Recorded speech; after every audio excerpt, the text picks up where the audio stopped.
That is the universal greetings of peace and blessings to all who are listening live and direct via YouTube. Those who are listening via Zoom were with us. This is New Freedom Exchange Daily Digital, actually, exclusive. We're here with one of our esteemed noble guests, special guests, who is not a foreigner to this platform, who's been here before. We had the privilege of hosting him before. Imam Rashad Abdul-Rahman is with us.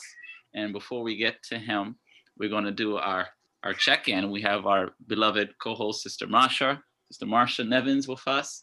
Assalamu alaikum. Wa alaikum assalam. Sister Marsha, how are you? I'm doing well. A little busy on this end, but alhamdulillah, right? I'd rather be doing something than doing nothing. So I'm grateful. Nice weather out. Actually, yesterday wasn't so bad, so it was nice to not have like such hot weather here in New Jersey. How's things going for you? Can't complain, alhamdulillah. I mean, same. I think we have the same weather here across the bridge in New York City, so it's pretty much calm. It's nice. It's not too hot. How did you guys fare with the tropical storm that hit our region a couple of days ago? I mean, and actually I was at work that day, so it was a little crazy. A bunch of trees down, but where I am, we weren't too impacted by like not having power and things like that, where I know a few people who didn't have power for a couple of days. So alhamdulillah, that wasn't the case for me and my daughters. But definitely a lot of trees down in this area. Yeah, it's tropical storm Isaias. That's how they pronounce it. That's what the system that made landfall. And just briefly recap, I know here in the city we did lose power. Not me per se, but I know a few people out in other parts of New York City who have lost power due to the system. And also upstate New York, I know they lost power as well. I know a lot of trees are down in my neighborhood as well. A lot of them were snapped. Whole trees were snapped and branches were snapped. And I do also know that there was a power outage in Harlem on the Upper West Side. That in the morning, on Friday morning, there was power went out for a short stint before Con Ed was able to turn it on. But other than that, it's been good. I was able to attend a block party. We had a block party here not too far away. They're painting a lot of the streets Black Lives Matter. Oh, wow. Okay. So not too far away from where I live, in Jamaica, Queens, they had painted a major street Black Lives Matter, and the politicians had a block party a whole week. They had different events going on, youth performances. They had the church singing. They had various the census obviously was out tabling and different things like that. We had a healthy food share. On Thursday with a group called the Black Queens Resource Network, which is a network that was started basically for all the African Americans in Queens to unite and share resources and do community service projects and different things like that. So this is their 1-year anniversary, actually, is this month as well. So they've been doing healthy food shares for the past few months in various portions of Queens. So I finally got a chance to volunteer. So I thought that was a very good experience. We gave out maybe we fed at least 300, 500 people with a nice box. That's cool. A nice box of different vegetables and fruits, fresh eggplant, cabbage, and different things like that. So I thought that was good, and it was fresh. I mean, like it was really fresh. Right. Because in these areas, we have to deal with the food desert issue. Not being able to get access to healthy food. So this is something that we're combating and working towards a goal to feed the people. But anyway, we also are joined by our esteemed brother Dean is with us. Hey, Dean. Yeah, I'm back. There was a loop and a miscommunication on the live. So, but we're happy to be here. We're happy everyone is here doing well. We do want to just jump right in. Sure. We did have a little delay. I still have to fix that as far as the Facebook, but we are live on YouTube. Okay, cool. Exchange. So we do have our esteemed brother here, brother Imam Rashad Abdul-Rahman. As you introduce him, we welcome him back to this platform. Yes, Today, sir. we're focusing on the importance of establishing Islamic institutions. So we're going to give some preliminary questions. First, we'll welcome him to introduce himself and greet our audience. But also, we do have some common questions that's going to bring us all together from our perspective. Our different perspectives will come to a common perspective, and then inshallah we'll grow in this discussion. So we welcome you, Imam Rashad. Assalamu alaikum. Wa alaikum assalam. Thank you all for having me here. Yes, sir. Any introduction marks in relation to, well, I don't know if you got to do your check-in. How you feeling? You and your family? How's the weather down there? Oh, Lord, no, it's hot. High Atlanta status. He said it's hot. Yeah, it's hot. But praise be to Allah, my family is doing good. Of course, we begin with God's name, the merciful benefactor, the merciful redeemer. I witness that there is nothing that deserves worship except for Allah, who is without associate or partner in his rule over the heavens and the earth. And I witness that Muhammad is his servant and his messenger. And again, I wanted to just thank you all, greet the audience, assalamu alaikum, and thank you all for this platform, for allowing us to have this discussion, which we believe is very important for the future progress of our community, its current state and its future progress, inshallah. Inshallah, alhamdulillah. So we'll start off with I guess a commercial advertisement of your Quran study and leadership class. I'm happy to be one of the inaugural students of the class, and the second cohort, or the second group will be starting September 1st, 2020. So anyone who's interested, you can email our dear brother at quranstudyandleadership@gmail.com. That's quranstudyandleadership@gmail.com. And I'm just going to give the overview of the class, and then we'll get into some of the questions. This class in particular will focus on the study of the Quran, particularly in the language of Imam W.D. Muhammad. Students will cover 13 surahs and examine them in depth in the areas of terminology, grammar, and commentary. Furthermore, they will study accompanying lectures of Imam Muhammad that cover the various surahs. Students will be educated in the language of Imam W.D. Muhammad in a way that will qualify them to continue the study of the Quran and the language of Imam Muhammad independently. Students will be given foundational tools that equip them to contribute to the progress of Muslim community life in America. So starting with that, actually, that leads us right to our discussion. And what is the importance of an institution and an Islamic learning institution as the foundational question? Yes, well, it's a simple answer. In my mind, it's a simple answer, but at the same time, it's really encompassing, or it's profound in terms of its reach. So for us as Muslims, our life is al-Islam. So we have to know what Muslim life is in order to live it. And really, I guess we can even extend this. You know, that's the unique feature of being a human. Human beings, we learn to be human in a human environment. We have to be in an environment where we learn the behavior that is specific to human beings. So if we are put in a situation by some freak circumstance or happening where we are raised out of touch with civilized people, or people who have the behavior that we call human behavior, we will take on the behavioral traits of whatever that environment is, be it a monkey, or, you know, they had the old joke, you act like you were raised by wolves. Well, that's actually a real thing. And there have actually been studies in the history of psychology of human beings being isolated for some reason or another from their human communities, and they have been situated to be raised by animals, and they have that behavior. They think themselves to be an animal. So this is something that's just recognized universally among peoples. That's in general. Specifically, in order for us, as we said, to have Muslim life, to have Islamic life, it has to be, we have to have Islamic education. Islamic education serves as the core of Islamic life. And we are in a unique situation here in America, whereas we are bombarded by a multitude of influences that come to us by way of America being what it is. It's a very overpowering society, culture-wise, educationally. When I say culture, I'm speaking specifically of entertainment culture, but its own education system, its own economic system.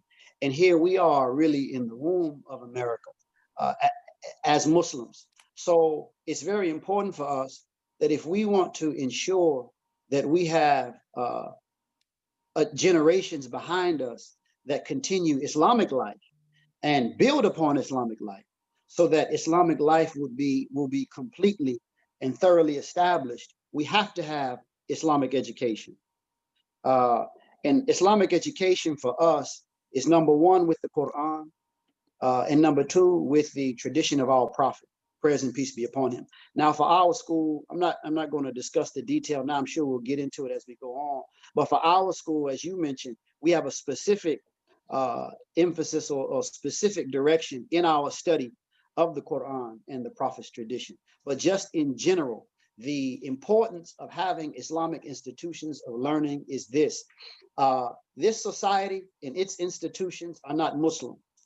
Therefore, they are not designed to produce Muslim products. They will not do it. That's not what they've been created for. So if we want to have Muslim products, meaning our children be Muslim, thinking as Muslim, producing as Muslims, and contributing to the fabric of America, making a Muslim contribution, then we have to have a situation where we are educating Muslims or educating our members, young and old, to be Muslims. Excellent. I'll yield to Marshall on the next question, because you answered my quote, because I was going to, we had a couple of quotes I wanted to share and you give some commentary, but you actually already addressed this. This actually quote was from Honorable Elijah Muhammad's, in Muhammad Speaks, they had a caption that says, "An Islamic education is the key to our success." Yeah. So you just basically answered that. So I'll yield to Sister Marshall. So I think my co-hosts know me well enough to know that, like, I was so inspired by the majority of what you just said. And one thing that stood out to me was the point that you made about the fact that the institutions that exist in our country are not Islamic institutions, and therefore we can't expect them to produce for us what we are looking for, which would be Islamic Muslim young men and women who are to take this thing forward and run with it. And so that sort of just blew my mind. Like, I could be done right now, because that piece that piece just blew my mind, because I think we don't really sit and think about that. Yes, ma'am. Like, we kind of just expect some hocus pocus to happen in relation to this thing moving forward. And I've said in many rooms and that, if we don't make a concerted effort to instill this in our children and have it move forward and make sure that we understand what it is that we believe, then at some point it's going to die. And nobody wants to hear that, but that is the reality of the situation. Yeah. So to that point, I just want to ask, sort of, what was the history for deciding to even have an institute? Yeah. Like, No, I'm sorry. That's okay. You can go. Yes. Thank you. So to be clear, and I'm sure this was hinted at, our school, as we have it right now, our program, it aims at not children or not young children, school-age children. This is really for persons who are, I've told a couple of persons who've inquired, as long as the student is able to understand abstract concepts and follow. So this could be middle school on up. And we do, the majority of our members now are like, we have some teenagers, they're mainly 20s and 30s. That's the majority of what we have now. We have a handful of persons who are over 50, but we accept the whole range.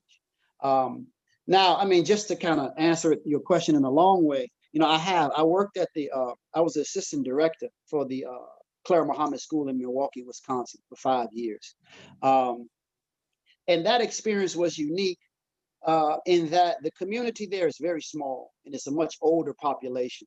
So the majority of children and grandchildren who are from our community, they weren't present. It was a very small minority that were there. We actually had a lot of African Americans. So 50% of our student body were African Americans who were, they just knew of the school and its history. They knew the history of the Claire Muhammad School and what it could provide for children. So they had their students there. And then we had the other 50% were Somali Bantu refugees who came from Kenya, and they were in these UN camps. And there's a whole history associated with them, but they're Muslim. So I was able to really observe how Muslim communities live. Even these people who were, from our perspective, uneducated, they came in a situation, they didn't even know what toilets were. But so that was my beginning of dealing with Islamic institutions in terms of a school, like a Claire Muhammad school. I worked for 1 year at the school here in Atlanta, Georgia. But the desire to have a school, an institute of the nature in which we have it, it goes back really to my beginning. Of course, I grew up in the community of Imam Muhammad in Chicago. And it wasn't until I would say I was maybe 19 that I decided that I wanted to seriously know the religion, seriously study the religion. And then at that age and at that time, Imam Muhammad was actually conducting a class where he was teaching young students. Later on in about 2004, it became opened up to adults as well. But it began in 2001 just for young students mainly. And I was blessed to attend that class. My mother told me about it actually, when I expressed the desire to study. So we would come. When I first came, we were still meeting on Saturday and Sunday, and then it got pushed. We just did it to Sunday. Some of the parents were, they just made suggestions. It ended up being on Sunday, mainly for several hours. And for me, it was a real blessing. It was a great, immense blessing. It really shaped my life and my thinking. So I feel blessed because I look back, I didn't have a teacher. I didn't have a teacher other than Imam Muhammad. And I came in fresh, mind empty, wanting to know. Now I was reading books, and I did have some experiences that were very helpful. I was reading a lot of Afrocentric books, just reading what I can get my hand on. And I remember Imam Muhammad Sadiq, may Allah forgive him his sins and grant him paradise. I mean, I don't want to go into the whole episode, but he basically corrected me in a very good way. And I put those books down like that day. And I just, gave my focus to studying Imam. And over the years, I've tried to immerse myself in the study of Imam Muhammad's language, his language. And then just on my own, I did go to college. I didn't finish, but in college, I studied philosophy. I did quite a bit of work in philosophy, quite a bit of work in comparative religion. And I even did some other programs in Islamic studies, studying, various texts and stuff like that in subjects as well. And then, of course, I remained a student of Imam Muhammad through all of these years. And through all of that, something stuck with me that was with me in the beginning, which is really, even as a person who was born and raised in Chicago, I saw that for most of us young persons, there was really no way to learn what Imam Muhammad was teaching unless we had real strongly devoted parents who just put it in our face. There was really no way for us to learn. There was really no serious environment for learning the language of our Imam. And again, before I go further, I really want to make it clear. Discussions like this or conversations like this, they're not intended, or my intention is never to offend anyone or to hurt anyone. But I think that when we have these discussions, we have to be candid, and we have to just look at the thing for what it is, not for the sake of tearing down, but for the sake of seeing how we can make improvements. So I'm speaking with that in mind, with that intention in mind. And also I'm speaking with respect for other communities. I'm not the person to say, the other Muslims don't know anything, and we're the only ones with brains in Islam. That's not human. But at the same time, we have to know how to acknowledge what Allah has done and is doing with us. So again, I'm growing up in this community, and I'm saying that there is no real circumstance for students to study the religion as our Imam was giving it to us, unless, again, we had strong parents who made sure that we were aware of it. And I think my opinion was that's very unique. It's very strange. And the last analysis is unacceptable. It's unacceptable. Here we have a community with this figure, our leader, who really was a world leader. We just have to understand that. That's just, it's just as true as 1 + 1 is 2. It's just a true statement. A soul, an intellect recognized by leadership in world religion, the top leadership in world religion, world leadership in government and in business. And I've just been in situations. I'll give you an example. I won't name the individual's name out of protection and respect for him, but he was the leader of an office for a certain church. It's not the Catholic Church. It's another church that has, the extended worldwide.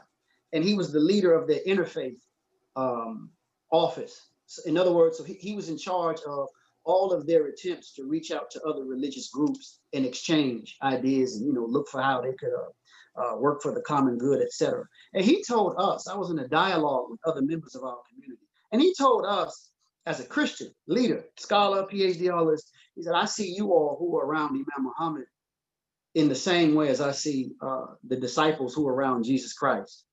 And I remember talking to the people who was with me. Y'all know Jesus Christ is his God. Right. This is a wise person, and this man is not just talking.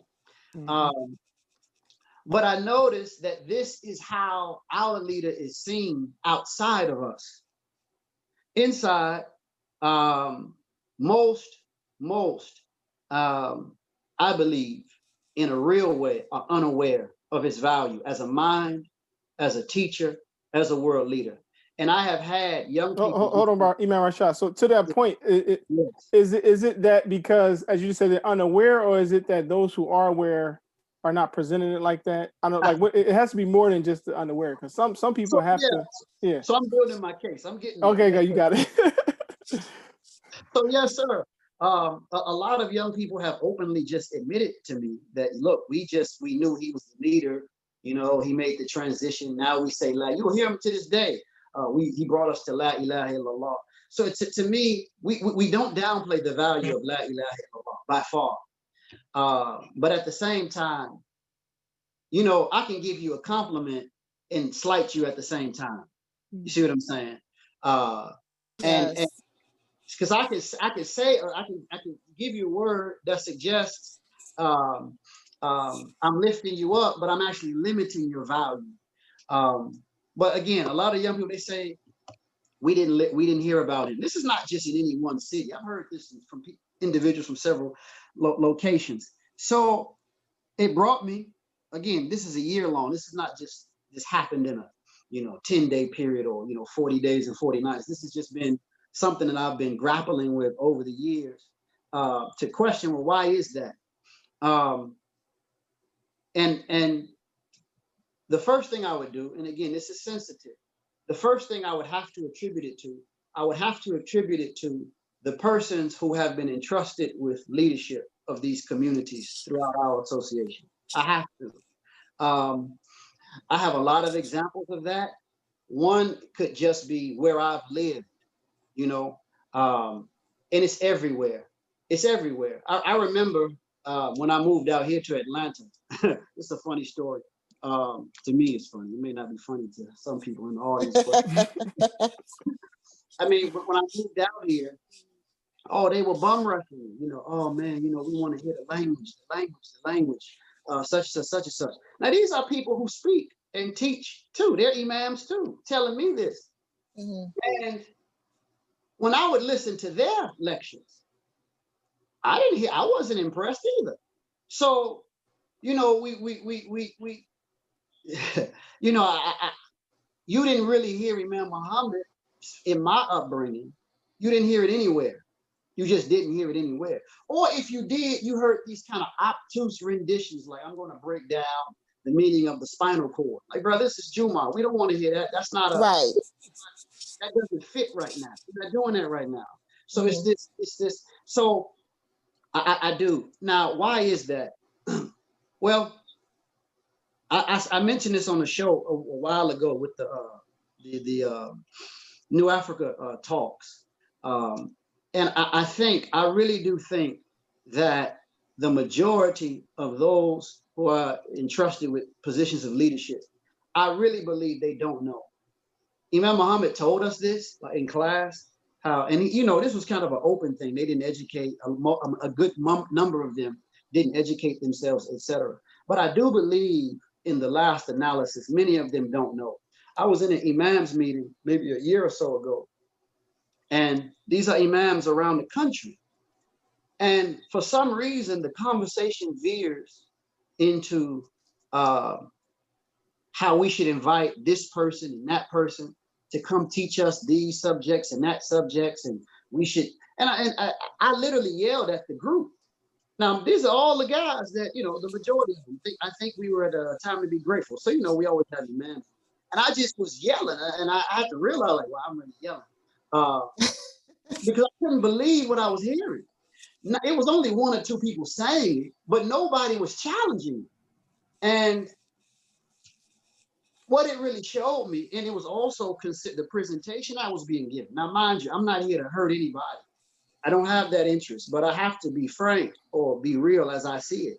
The presentation was regarding imams training, and they had this watered down presentation of Imam Muhammad, but then they had this huge blowout about hadith and fiqh and aqidah, et cetera, et cetera. Now, that was wrong in my mind for several reasons. Number one, none of those guys know those subjects. So, and if you do, I'm not talking about you read a book or two books. I'm not, you don't, who do we have among us that's going to address these subjects adequately? Number one. Number two, it told, and they presented Imam Muhammad last. It was like, oh yeah, by the way, Imam Muhammad's most important ideas. It was something like that. And I'm saying, so here's the Imam stuff to the back of the training of imams for this community. So, and I'm explaining now, mind you, I had studied these courses, and I'm a student of those courses today. Like right now, after I finish this, I got some classes to take. And I know for a fact that what we have from our imam and what has been left with us, it is what we need to make the progress on the path of God here in America. I know that for a fact. I know it for a fact. And me personally, I can't fathom how someone could truly be a student of Imam Muhammad and take the position they were taking. So again, what does that tell me? If the leaders are thinking this way, then you know it's not it's not reaching the public or the congregations throughout our. It's not all of the imams, mind you. It's not all of them. We have some very good areas and some very good imams who are doing a good job, but it's too many. It's too many. So and I'm looking at our situation, and I'm saying, you know, we're in a situation where we have a community that needs leadership for the future. But in order to prepare leaders for our future, we have to go outside of our community to get educated. That's a problem. Right. Okay. So if you all want to jump in, because I want to. Imam Rashad, I mean, you hitting it upside the head, man. Like I want to reel it back somewhat. I want to rewind it a little bit because I mean it's a lot that you're saying, which is factual, which is very true, and I want to really focus on again the theme and also what you're saying. Now, how I want to phrase this. Okay, here it is. Here we go. Bismillah. Now, we have a system, right? And you speaking upon the system, right? You spoke upon the system. You are developing a framework. I consider yourself, Mr. Khadija Sadiq Muhammad. You guys are developing. Both of you are developing a framework to how Imam Muhammad's language can be applied to everything, not just the Quran and the uswa of the Prophet Muhammad sallallahu alaihi wasallam, but in the academic setting. Now, we have STEM, we have all of the history, we have political science, we have all of these other subjects that we're mandated to teach in the Claire Muhammad schools, right? In the Sister Claire Muhammad, Dodi Muhammad high schools. It's mandated by the state law that we teach those subjects besides teaching the Imam.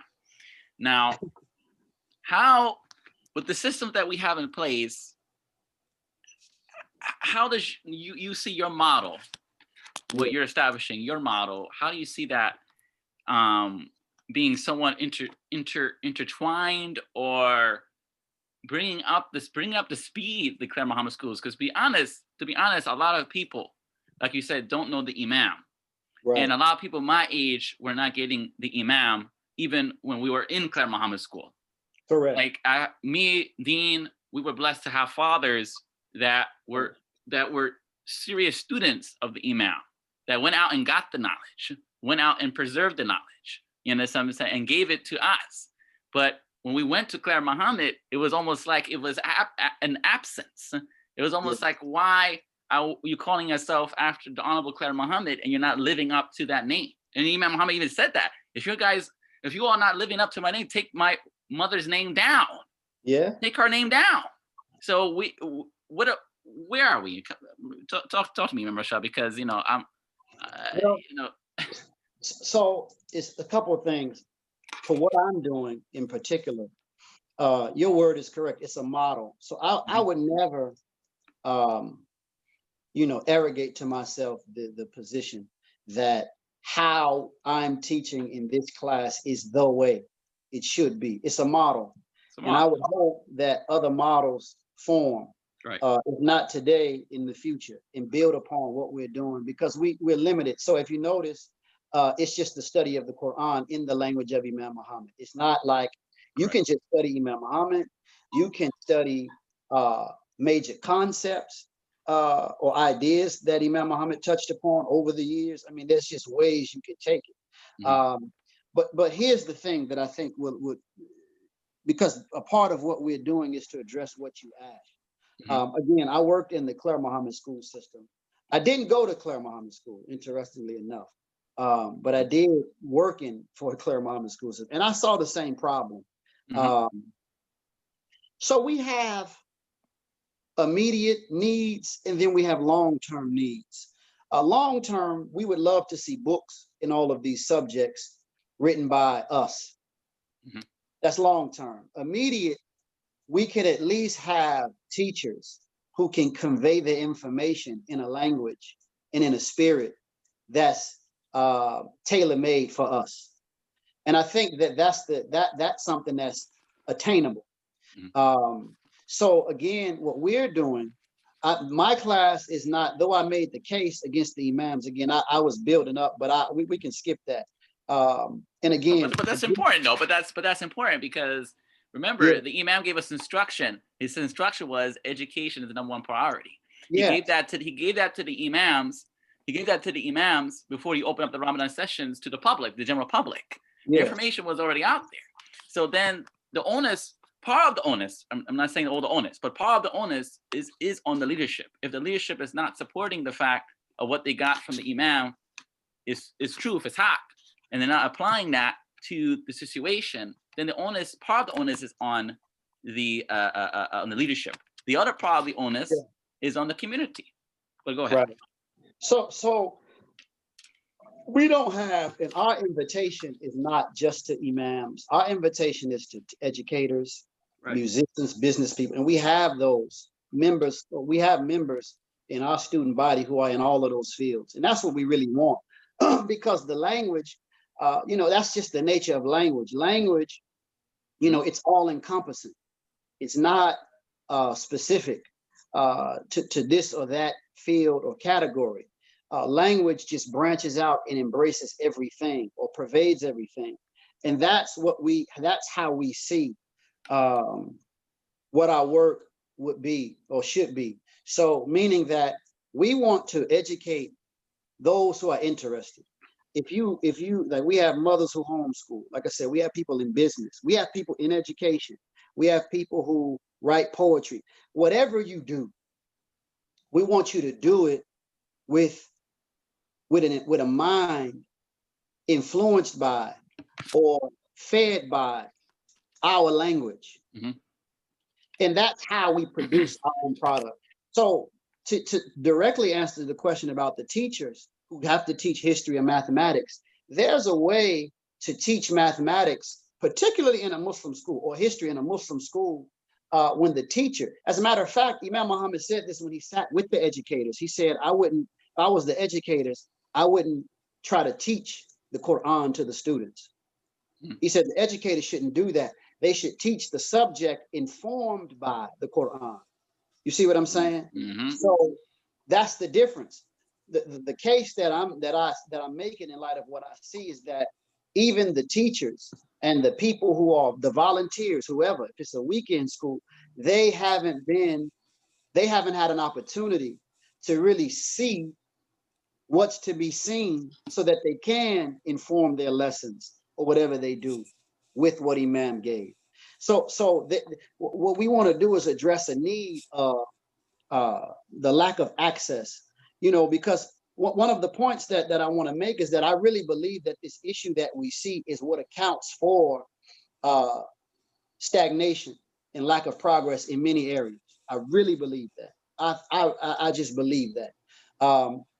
Be it the Clara Muhammad schools not being in tip-top shape, if in existence at all, the lack of involvement of the young people, the need for business establishment, etc.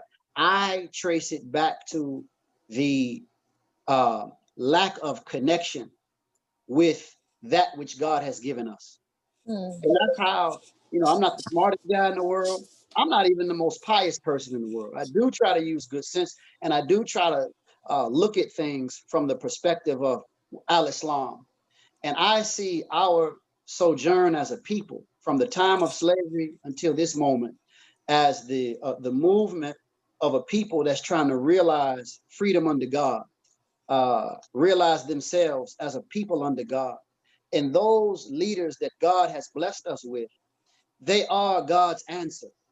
And the moment we put down anything that the world gives us and make what the world gives us more important than what Allah has given us, we have opened the door for failure.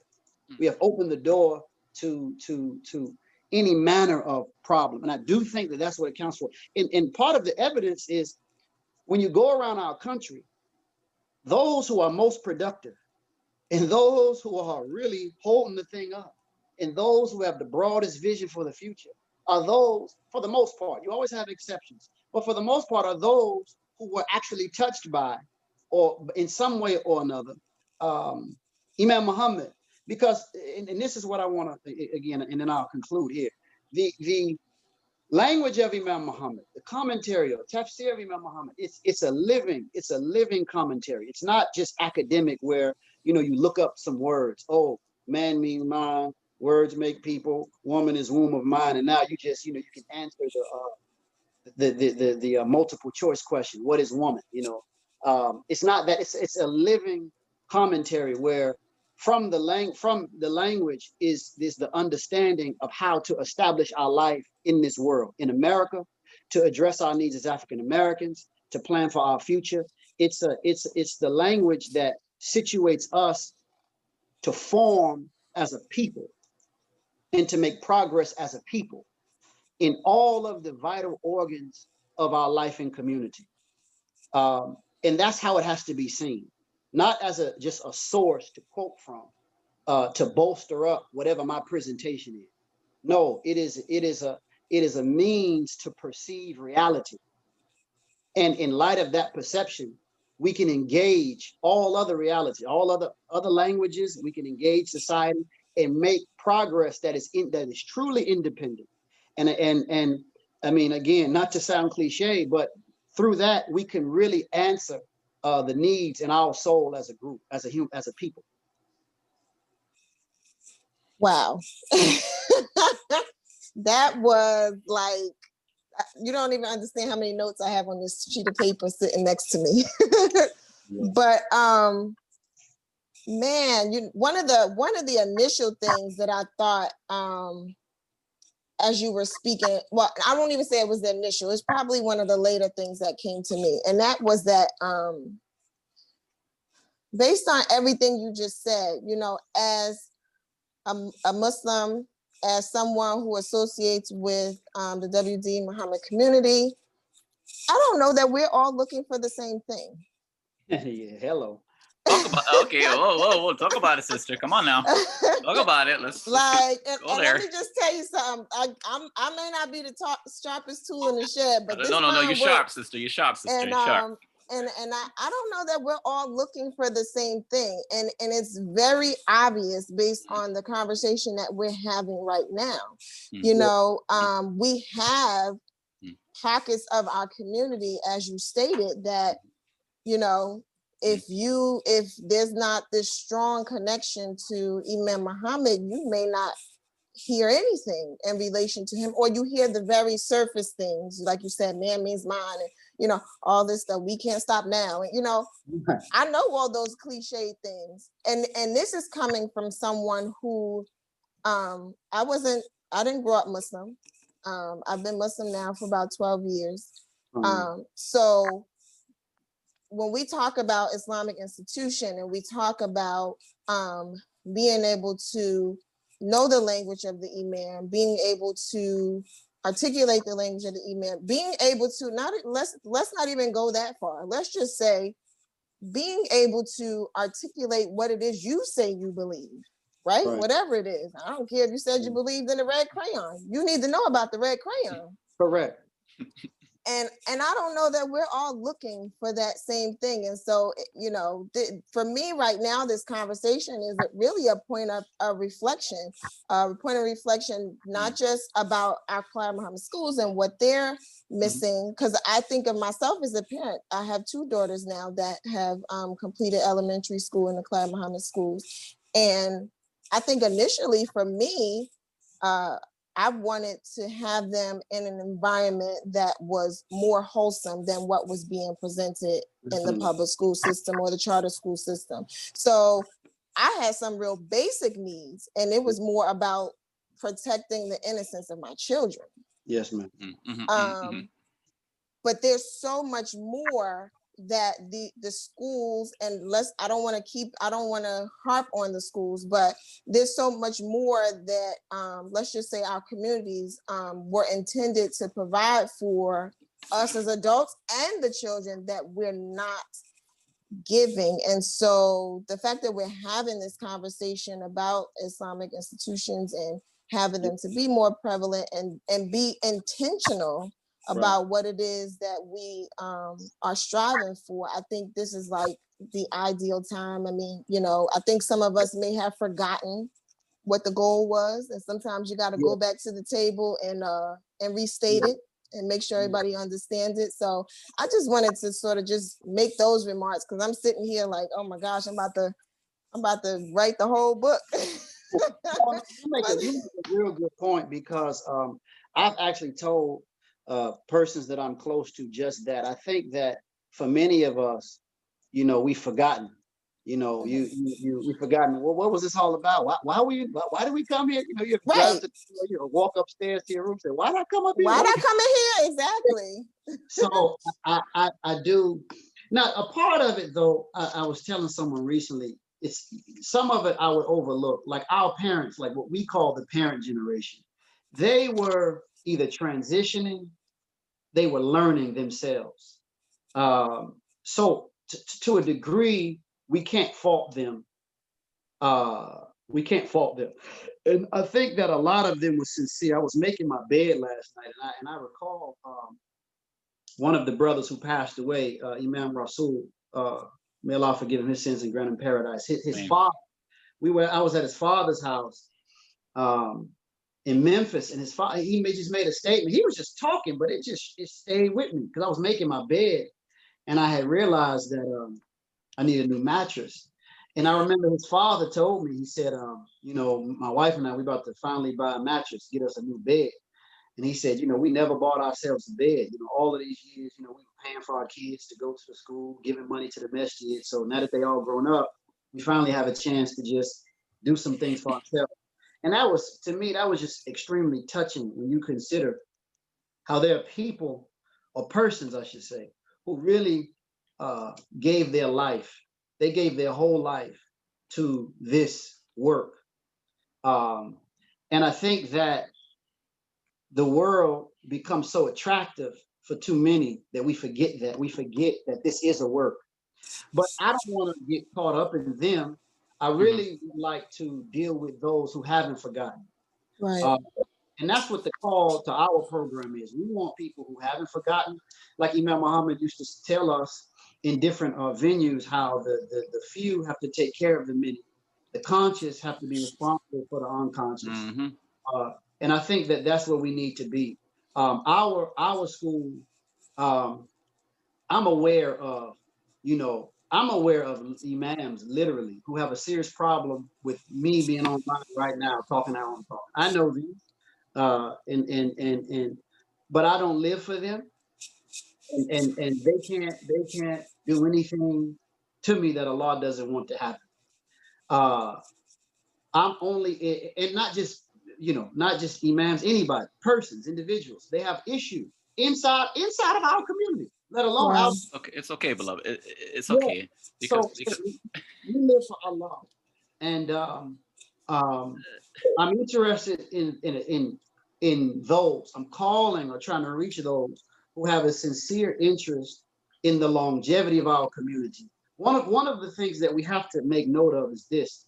You know, when you think about, when you study about the history of the schools of thought, for example, Islamic history, mainly the legal schools. In the early generations, there were a lot of schools. There were dozens. And you even have some who are on record as being scholars of greater repute than those who have survived to this day. But the difference between the scholars that have survived to this day and those that haven't is the simple fact that they had students who preserved their school.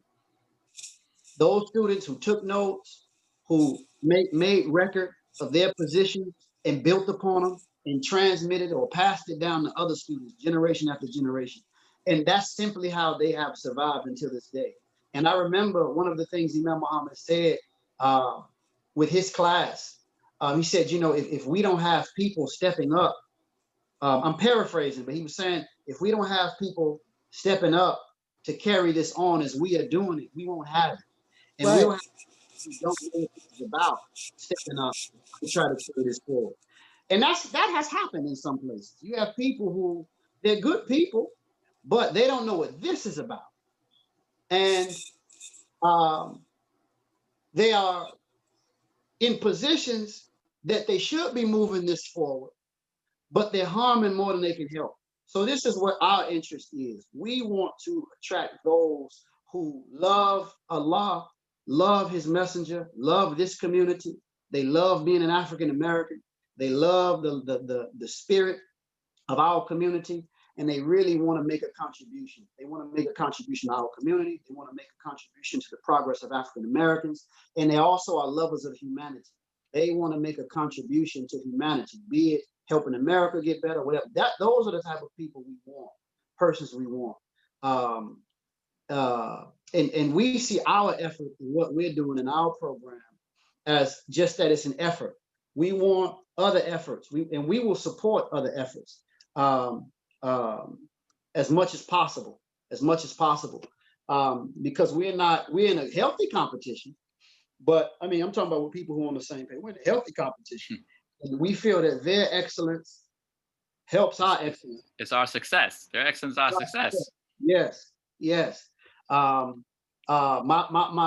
wife is in you mentioned Sister Khadija. My wife is in that program, and I'm elated by what my wife relates to me, and just her performance. Like, one of the things that they're memorizing a lot of Quran, and my wife, she's starting to pass me up.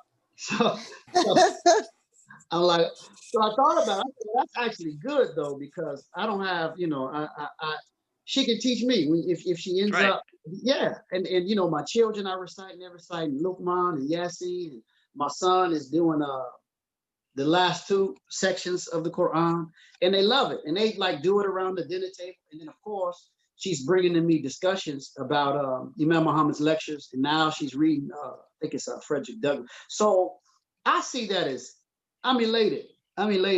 And I would want to support more excellent programming of that caliber, or something better, or even just in that ballpark. I think we need that for the future of our community, and I think we should keep each other in our respective du'as. It's not only education too. I'm just saying this as a side note. I mean, it's a good thing. You all know. I don't know if you all had him on. Brother Sharif Abdul Malik. I think we're supporting his efforts, and we're after August, so we're trying to get him on. We're working to get him on this platform, but we support his efforts. Yeah, so him and others, they're in our program, and I relate to them. How I'm not everybody. We just discussed talking about building where we want to go. We don't want everyone to become an imam, but we want them to have institutions. Like New Africa August, I think they're over like 14,000 registered people now. And for us, that's a community achievement. Where major community achievement. Yeah, well we have the attention of thousands of African Americans listening to our messaging. Now we're looking at how we could improve upon that and make use of that type of access. So that's where we really want to be in terms of advancing this work. But Sister Marsha is exactly correct. We're not all on the same page. So step number 1, I think, is to find those, or make a call to those who are on this page. And then step number 2, that 2 and 3, that comes later. We have some, because there has to be some division. It does. It does. And there has to be some calling out, but that comes later. That's not right now. Yeah. Excellent. That's a good segue into the station identification. This is a New Freedom Exchange Daily Digital, a cultural expression for social dignity and community empowerment, as well as community development. I'm your host, Brother Dean. I'm also here with my co-host, Brother Bilal, and Sister Marsha. And we have a special guest today, Brother Imam Rashad Abdul-Rahman. And we have been talking about establishing Islamic institutions. You all are welcome to join the discussion. If you have any questions, comments, or concerns, you can raise your hand or you can text it in the chat box, and we'll give it to the Imam. We're also going to look on YouTube to see if we have any questions or comments. But we did want to switch it up a little bit. Can I make one comment? I just want to make one comment because Imam Rashad did mention that we want to work together, and we want to work together. We want to big up, as they say, big up our those who have established platforms. And I just wanted to let people know about New Freedom Exchange and just give a little bit more, about we're more than just a podcast. And this is a platform and this is something that Imam Rashad mentioned about the going after the underserved, or those who are forgotten, the underserved and those who are forgotten, not just in our community, because this platform is bigger than just our community. We have people on like Monica Grant. Monica Grant is the CEO. She has media. She's developing media to helping put on African Americans into the media stream. She's a good Christian, you know. And we have our centers of learning, or these centers of institution, or these centers of cultural expression within our community, that we don't want to limit ourselves and cap ourselves with just the ceiling of just the Imam Muhammad's Jamaat. Is this his community? No, what has been left to us, what has been given to us, is universal. We can go anywhere. We can go to China. We can go to Japan. We can go to Mexico. We can go anywhere in this world. And with what we have, we can establish. With what we have, we can not only establish, but we can establish the human interaction with those people who are native to those lands. You know what I'm saying? So I just wanted to say that New Freedom Exchange is bigger than just a podcast. This is an avenue to where we can bring together these type of exchanges in order to bring about these type of cultural collaborations, educational collaborations, our political aspirations, our economic aspirations, all those aspirations. You know, so I just want to put that out there. Excellent, excellent, Doctor. How you looking? How you looking on time, Imam? You got a few more. Okay. I'm in good shape. Okay, alhamdulillah. So I do want to transition a little bit. We want to take it up a notch. You know, as Bilal just handed towards New Freedom Exchange, we take it up another level. I do want to share a poem from a brother in reference to what's going on in our societies, the predominantly African-American urban societies. And then I'll read the abstract first. I'll put on it's about a minute clip, and then we'll continue with Imam Rashad. This abstract note is the role of education in economic development. I mean, we have been addressing it in different ways, but this is laser sharp. Education in every sense is one of the fundamental factors of development. No country can achieve sustainable economic development without substantial investment in human capital. Education enriches people's understanding of themselves and the world. It improves the quality of their lives and leads to broad social benefits to individuals and society. Education raises people's productivity and creativity and promotes entrepreneurship and technological advances.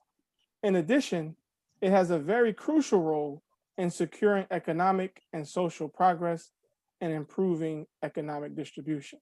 And I think this clip here, this brother, he's addressing it from the other end, the lack of this education. And as we're addressing, we have resources and tools to bring about Islamic education. So let me transition here real quick, and inshallah we'll listen to this clip real quick, and we'll be right back. It got hot, screaming, "Stop the violence!" Like, when it's really gonna stop?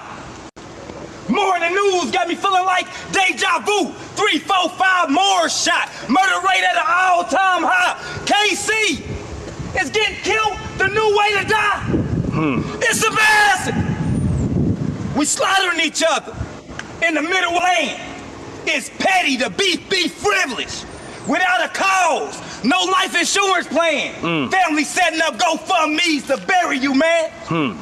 It's like we love to put your face on the shirt. Love to see our community hurt. Moms crying, aching with pain, holding the remains of her baby. It's a massacre. When the violence gonna stop? Calling all big homies, cousins, uncles, and dads. Smack that youngin' upside the head and take his Glock.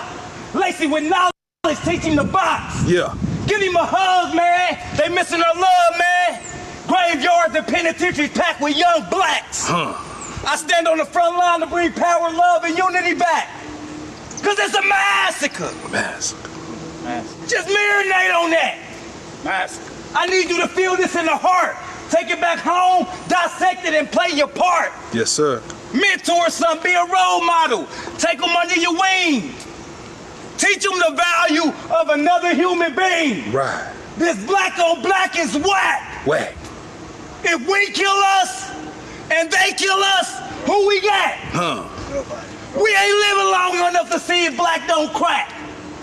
It's a massacre. An attack on black. We so brainwashed with material things, it's hard for us to see that we are kings and queens. Yeah. The original being. Yeah. The mathematics of everything. It's a massacre. When the violence gonna stop? Right now. One. Oh, alhamdulillah. And so these type of expressions is our outlet when we in these urban centers where we don't have a community environment that protects the innocence of our human life, of our human excellence, and teachers and educators that give us the guidance to push us through. So can you again share with us on the next level, right? Because we're all together on the fundamental of the importance of Islamic education. Now, the urgency of the matter. We want to talk about that. Well, I'm gonna just speak from what I have in mind, and if you need me to, take it somewhere, just let me know. But I have to. I'm listening to the brother's poem, and it's excellent. And it is to me in my mind. See, this is what I'm talking about. See, so I'm going to go back to the story. I had to yell at. I raised my voice very loudly when I was in that imam's meeting, and that's one of the things I told them. I said, brothers, again, I'm not the smartest guy, but I've studied these subjects at least at an intro level or intermediate level. They don't address what we need as a people.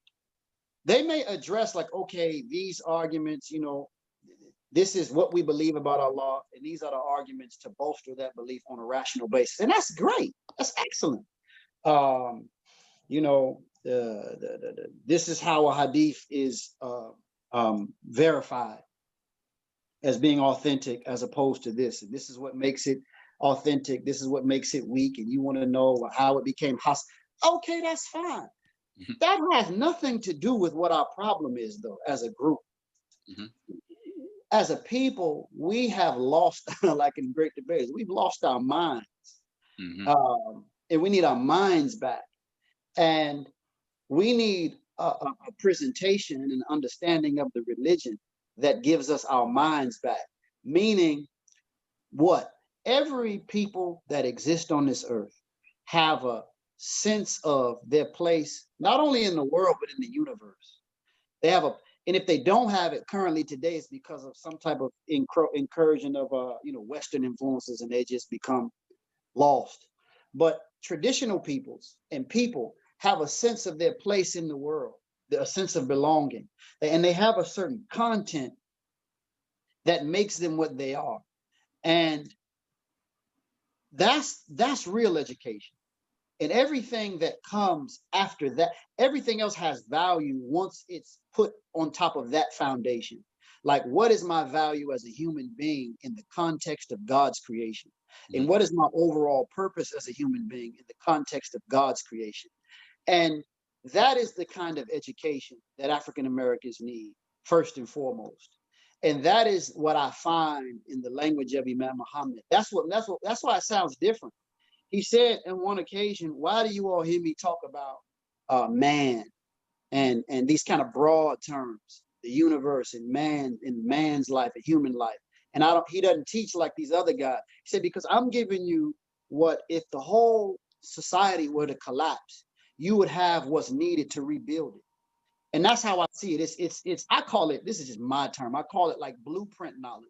It's the knowledge upon which all of those other subjects are built. Like someone had to say, like we go to college and we never think about, hey man, who made this curriculum? Who said I have to learn this at this age?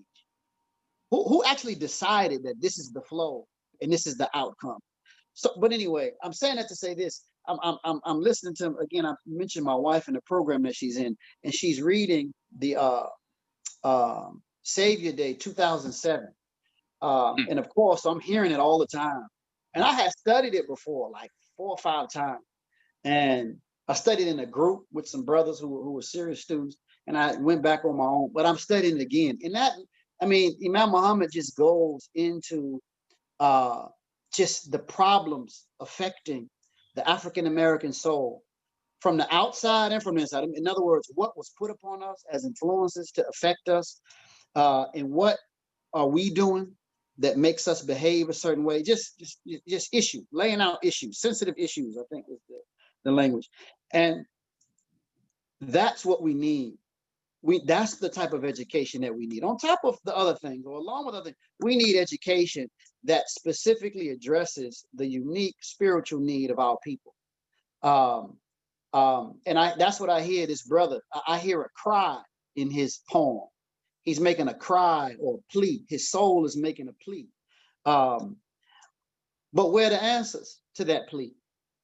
And I see what we have as a people, as a knowledge, a language context, as a language environment, answers for the African-American soul, such as this brother and others. We need to, and if you all recall, in the early 70s, when Imam Muhammad became the leader, he said we needed psychologists to just uniquely study the African-American condition and come up with solutions.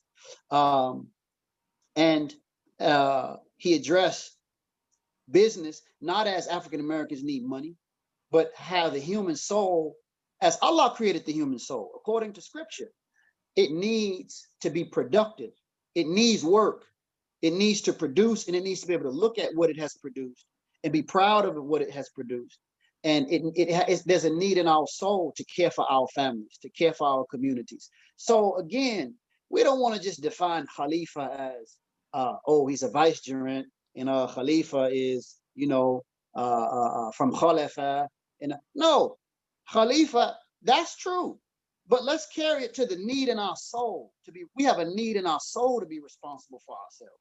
We have a need in our soul to provide for our own communities, etc. And that's what was taken away from us as a group. And that's why so many of us are still lost. And some of us are so lost, we don't even know what we're lost from. There's just a void in our soul. So as he said in one lecture, we just, we go out and rob and kill and don't even know we got a conflict happening in the subconscious. So that's why I'm saying, or that's a major part of why we need our own institutes of Islamic learning. You will not get help for that anywhere else. Anybody that tells you, and I'm trying to not get excited. Go for it. Come on, man. It's good freedom exchange. It's good freedom exchange, man. I've done that too much in my life. I say I should have been more calm. Anybody that tells you, oh, you just go study these subjects, they are a liar, or they're just ultra stupid. They're a liar or they're ultra stupid.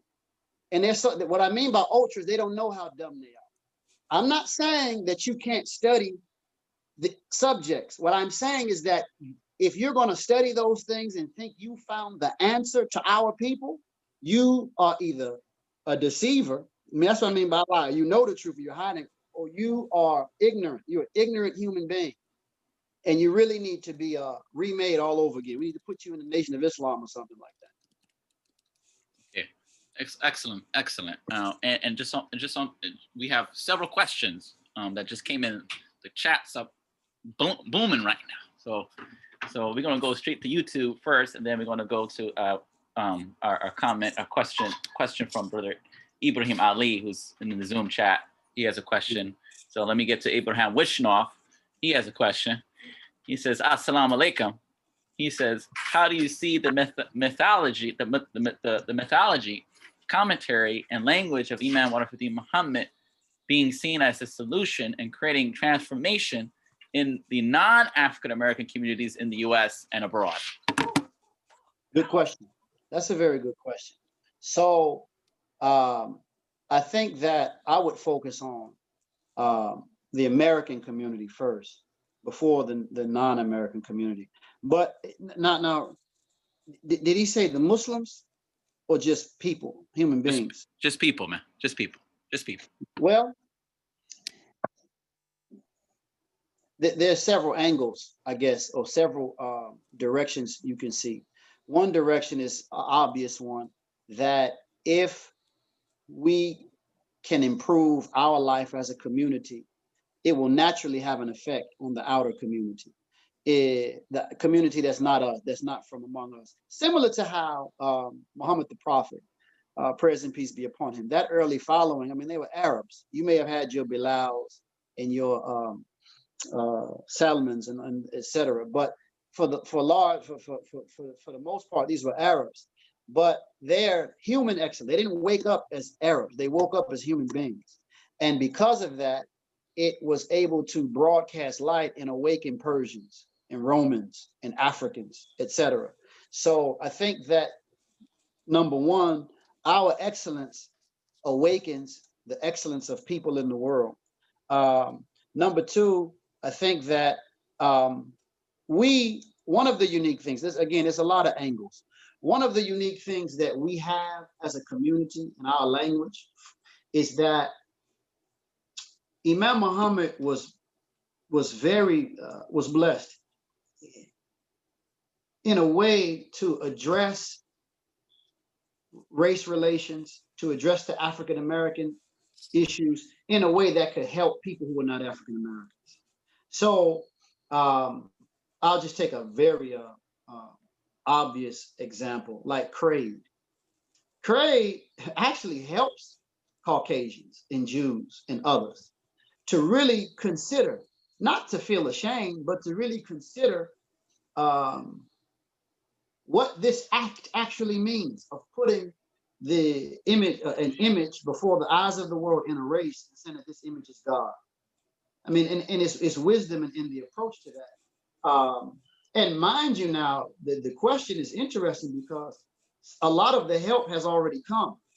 And Imam told us that. He said, you know, they didn't talk about human potential. You hear this in commercials, human potential. Imam said expressions like thinking outside the box. He said, before my leadership, they weren't talking like that in the public. And you notice how he talked about how a lot of the white Jesus have come down, especially in the big churches. Now, in the black church, the Negro church, they hold on to it. So I think that when if we are to publish books on Islam, the nature of our books would be such that they would help the healthy minds and healthy spirit of any citizen of this nation, because we won't be speaking as just pro-Muslim in a sense that we are a restricted group. We will be speaking as Muslim in the truest sense, that we are true universal human beings that have an interest in the common good of all people. And I think that our language is such that people can identify with it, respect it, and benefit from it, even if they don't know us. So if we take up issues having to do with America, civic engagement, cultural life, business, et cetera, our ethics, the direction for us in terms of how we view our role and how we view the value of the human person, all of these things serve to help anyone who would hear our language, and that they will get the benefit. Excellent. And let's get to this brother Ibrahim Ali question. He says, wa alaikum assalam. He says, with Claire Muhammad schools closing nationwide and now COVID-19 hindering our physical access to our institutions, where should families begin when it comes to Islamic education, with an emphasis on the language of Imam Rashad Muhammad, specifically for families with small children 10 and under? Before you answer this question, Imam Rashad, just a quick caveat, or a quick cherry for those who are listening. So part of the New Freedom Exchange platform is that we will be hosting some of these workshops, some of these important seminars, some of these important educational tools that is out here in our community, and from our brothers and sisters, even from the outside community, who have something to give. They have something to offer that respect our human sensitivities. We will be hosting that and offering that to the people real soon, a platform where you can have access to some of these to some of these lessons in education, in Islamic studies. So for example, Imam Rashad, for example, Sister Khadija Siddiq Muhammad, and others, is others doing great work that we want to host underneath this platform. But go ahead, Imam Rashad. Yes, so as of now, as of today, at this moment, I'm not aware of an institution of that nature. Right. Not for small children. Right. Not for small children. So I could make recommendations, but I'm not aware of anyone, unfortunately.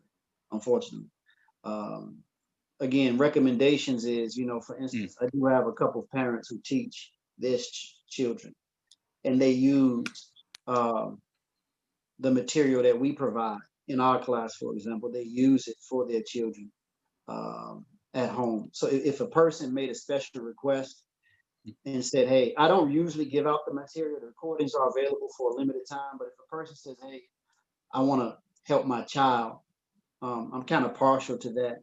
I may put it in a different form, but I'll make it available for the child. But I do this for persons who are in the class. But in terms of a real program that just is an online, like an online Clara Muhammad, I don't know. I'm not aware of one. I do know the school here in Atlanta is looking at that. I would reach out to the people here, we just had a change of director, and the new director, I don't have his contact information, but if you can message the Clara Muhammad staff or Muhammad School staff via Facebook regarding this year's programming, I would do that. I don't know what other cities are doing, but I do know here that option is. Imam Rashad, this is the future. What we're talking about right now is the future. We're addressing the sensitivities of the future because in hindsight, and I mean, not in hindsight, but in observing the landscape, and this is kind of discussions that I'm into as well, the landscape, and specifically the digital landscape as it relates to communication through either education or whatever the case may be. This is the conversation that not only are the Muslims having, but this is a conversation that's happening in upper level academia, in colleges and institutions, HBCUs and non-HBCUs. Should we close down? We have to close down in these places. Now we have to do it online. This is the new wave. We have the brick and mortar buildings, but to be very honest with you, in our situation, observing our situation as I have observed it in my young years of observing our institutions, we have not taken full advantage of the digital landscape as we should. You understand what I'm saying? And the human capacity that we have within our community. So, when people pose these type of concerns, we are supposed to be able to give up the solution, or already have the solution, or already have something to give, because these are legitimate concerns. Because parents don't want to send their children back to public school. Like, for instance, New York City, they're opening up schools, and the governor said he could open up the schools, but our parents say we don't feel comfortable sending our child back to school because of the virus. So what is the recommendation for that? So we just want to be cognizant of the fact that we have legitimate concerns, and even with the brick and mortar institutions, some of the brick and mortar institutions, we don't want to harp on it, but some of the brick and mortar institutions are not running as they should be running. So it's like, what is the alternative if people don't want to go to the brick and mortar? Yeah, so we do have for the future, and I didn't mention it because it is it's a future thing, but I've had that. So we're working on a program for young children where it's an Islamic studies, again, in the language, all of that, but it's for younger people that goes all the way up to middle school age into high school. We are working on that. It's just it's not available now. I do believe in brick and mortar for the type of institute that we're doing currently. I do believe in brick and mortar because something about the everything that you do in Islamic studies, if it's serious Islamic studies, you do need kind of direct contact with a teacher for certain things. But of course, we got to make do with the best we can with what we have. Inshallah, that's something that we want to do in the future. One of the things I wanted to just say too is that so I am the principal of Clara Muhammad School at Masjid Muhammad in North New Jersey, and I belong to a consortium that was just started probably March or April, like the very beginning of COVID-19, where the Clyde Muhammad schools are working together, or be in the beginning stages of sort of working together to share our resources and talk about the gaps in service that exist. I know that for the group that's currently actively involved in that, there is one online school, and I was trying to look it up as you all were talking, because I didn't want to give misinformation, but it is the New Africa Ummah Online School. Now, I can attest to the fact that they are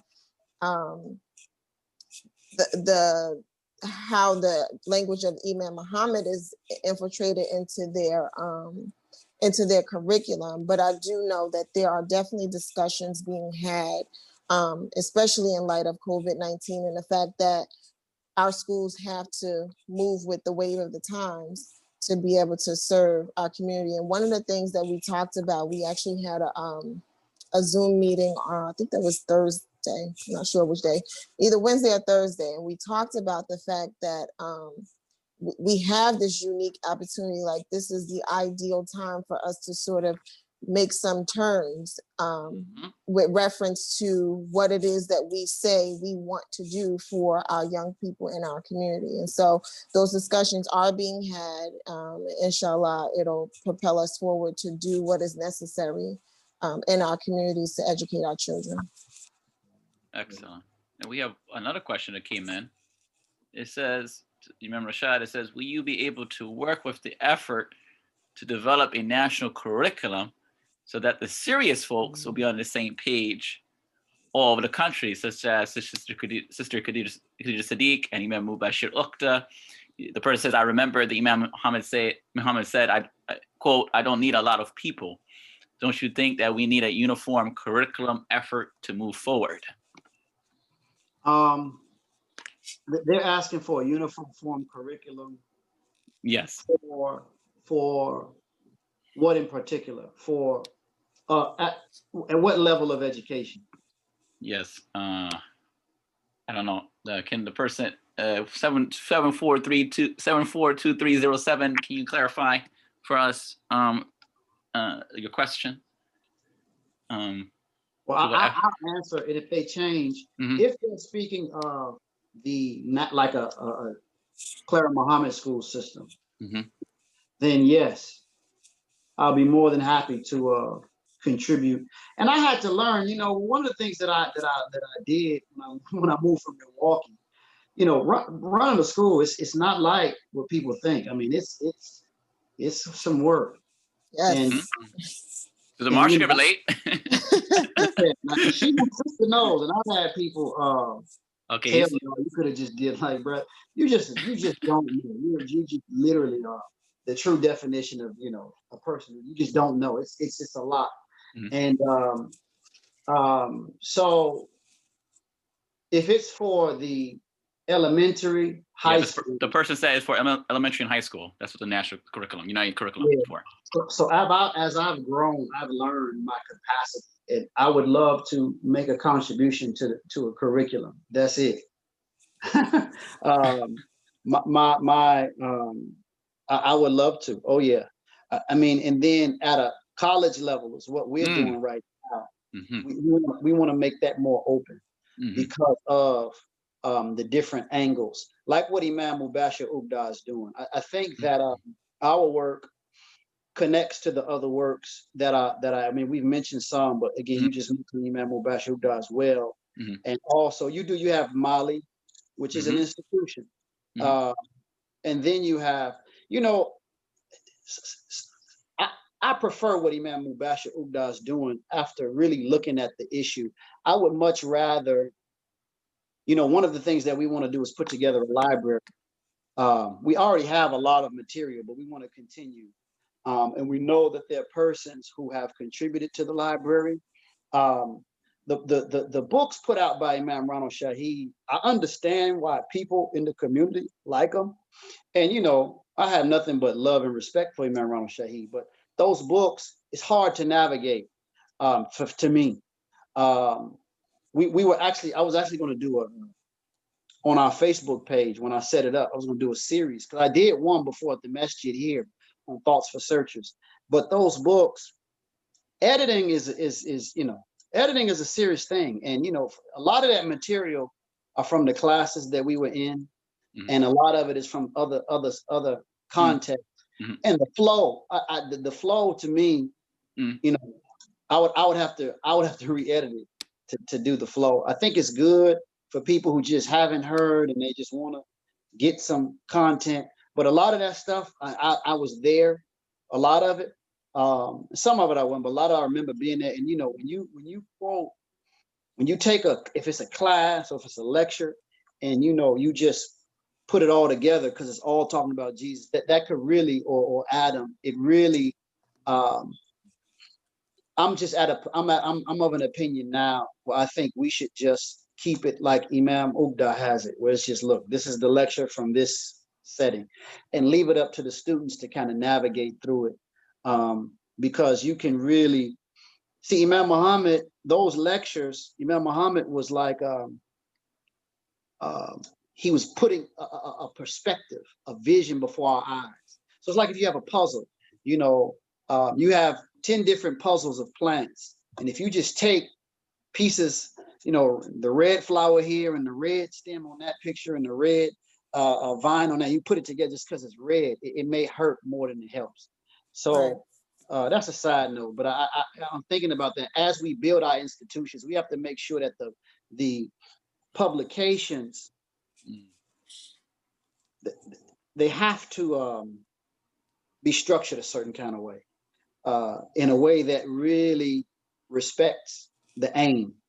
And that's another part, a brother. I mean, we I don't want to hold you all up, but a brother. No, go ahead. We shouldn't do this for. I'm not saying anyone is doing this, but we have to make sure that our intentions are correct too. And I know, especially for us as men, we always are looking at, whatever we're doing. We have families, we have responsibilities, but we want to make sure that the responsibilities don't become the intention, because it can make our work a little sloppy.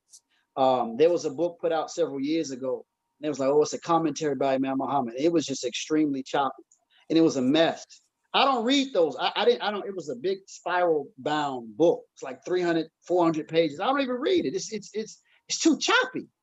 And I think that, we can be excited by an idea to put out something.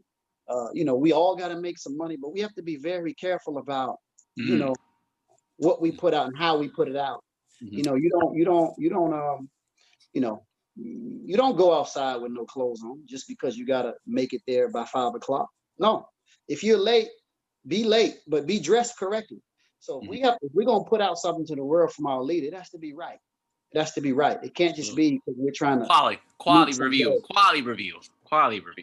Yes, sir. Quality reviewers. But do you have something for that? For the quality reviewers? Yeah, alhamdulillah. I mean, that's part of the work, as he's saying, to make sure that the content that does reach the public, even the Imam quality review a lot of his stuff, even though the editor, they might leave in the mistake. He said, pardon me, excuse me. So he actually made his own edit. So as you said, those that send the work have to respect that as well. Yeah. Yeah. How we looking? We got any more questions? No, right now, no questions. But I did want to go back a little bit to earlier. Imam Rashad mentioned something about the culture. Making connection with with what's happening with the culture and education. And I just, me and Brother Mujahid Dean, we've been talking about this culture, and this is the reason why part of the reason why we have this show, to address some of these cultural matters, because best believe our young people, we're talking about establishing institutions for Islamic education, we're talking about elementary, we're talking about elementary to high school, even college level. But when we talk about elementary to high school, who has the ears to our children? The ears to our children, majority of the time, if they're, with exceptions to rules with families like yourself and others, who are trying to raise their children with the right human sensitivities. Yeah, they're just all over the place now. You're just going from this place to that place. They got this video out called WAP. You know, sometimes I don't want to give it no more attention, but we got to address it. I mean, you got this behavior. You got this behavior that's not of upright, of not becoming of a good human being. You know, sisters putting themselves out there, showing all their goodies. You know, some saying, as I would say, showing all their goodies to the general public, and those goodies are supposed to be reserved for your husband, for your spouse. You know, what I'm saying. So you got young girls and men and the brothers, they're thirsty. We got older brothers. We got older brothers watching those type of videos, thirsty. You know, rolling through these sisters left and right, all disrespectful, not respecting the rules of engagement that in the code of ethics that we have in Al-Islam. But if we don't address these cultural matters intelligently, with the moral framework, we're in some deep trouble. And I feel as though that our institutions, where some of them are lacking, and in the leadership where that's lacking, in the masajids, other institutions as well, is the addressal to some of these concerns. You know, someone saying, what are we addressing? You mentioned earlier, we have artists, we have poets, we have all of these great people. But when we talk to them on this show, if people go back and listen to our previous episodes, we had some of those very same people on this platform, and they told us to our face that they said that we cannot rely on the African American Muslim Jamaat to support us, to pay our bills. You know, somebody saying that, you know, they just want us for the one shot, which is the performing at the banquets. Right. At the Eid. The Eids, the flim banquets that we barely break even on. You know what I'm saying? You know, the Eids and this, but other than that, they don't. We have no respect. We have no regard for those who are putting out quality content to address the cultural impacts of our institution. Can you speak to that, Imam Rashad? From your perspective? Well, if I were a performing, I don't want to say performing artist, but if I was a person who in our community who, you know, if I was a musician or a poet, this is probably the best time to be that. Yes. Now, rule number one, I wouldn't go after our community. That's in any business. I don't care if you sold oranges. I wouldn't try to just sell my oranges to the community. And I don't think that that's just good business logic. I think that, you know, again, you know, you think about the person who, like there was this guy, I was watching a documentary. This was several years ago. He was already a billionaire, and his plan was to put a cell phone in every Indian's hand, the country Indian. So he didn't want to, you know, India has Buddhists, Hindus, Muslims. He didn't want to put a phone in the Hindus' hand, all Indians. So he's thinking like a billionaire. So that's the first thing I would do. I would, you know, the big wide field awaits the wide awake man. You know, as a side note, that's a problem that we have in our community. You know, just it's like that for the, you know, I had people say, why would you charge for a class? Like, no, why, they don't want to pay for, not they, but you have a thing where you shouldn't have to pay for education. You shouldn't have to pay for music. You shouldn't have, if you know, I know Muslim seamstresses, they've told me, well, why don't you give me a discount? Like, we got to stop thinking like this. That's right. We have to stop thinking like this. But anyway, I don't want to get into that direction. But so that's what I would do. And today, with, you know, Instagram and Facebook, social media, you're able to really project a message to the whole world for the first time in the history of humanity. And it doesn't matter if that message is negative or positive. There are a lot of positive people, positive messages, people who have followers, millions of followers who have a positive message. So I think that the step one would be just thinking outside the box and realizing that if this is what you have, if this is what God has given you to do, then you have to do it. And you shouldn't accept any limitations other than moral limitations of your morality, your moral choices. But in terms of limitations of how you can express yourself or what platform or venue, you shouldn't accept limitations on that. As long as it doesn't disrespect your religion. And this is the thing, you know, again, I was speaking, I mentioned Sharif. That's an example. They have close to 1 million followers, but it's completely moral as an effort. Sure. And also, I remember we were talking yesterday, and I was making the point how he was talking about the need for doing more speaking to our people, because what they're doing. Wait. What do you mean? What do you mean by more speaking now? I mean, I feel like we people say this is, people said this show is just talk, and they just said this show is just talk. But so you got to define what I mean is so they have a business platform that's in motion, and they've gained a following with that, and it's come to be a movement besides just a business effort. Sure. So for them, they haven't done enough talking. They've done a lot of producing. So and they're, like, for this month, they're doing a lot of presentations. Yes, they are. To talk about business and how to get in business, different aspects, business law. So he's saying they need a platform, and he was addressing the need of being able to speak to our people. And we somehow we got on the topic of dawah, but I gave him my opinion, which is I wouldn't try to make people Muslim. I really wouldn't. I would just try to make people good human beings first. I would just really try to convey life in a positive message, and let that be step one. And if they answer that call to life and they want to know more about you, then you go into the other direction, or take them further.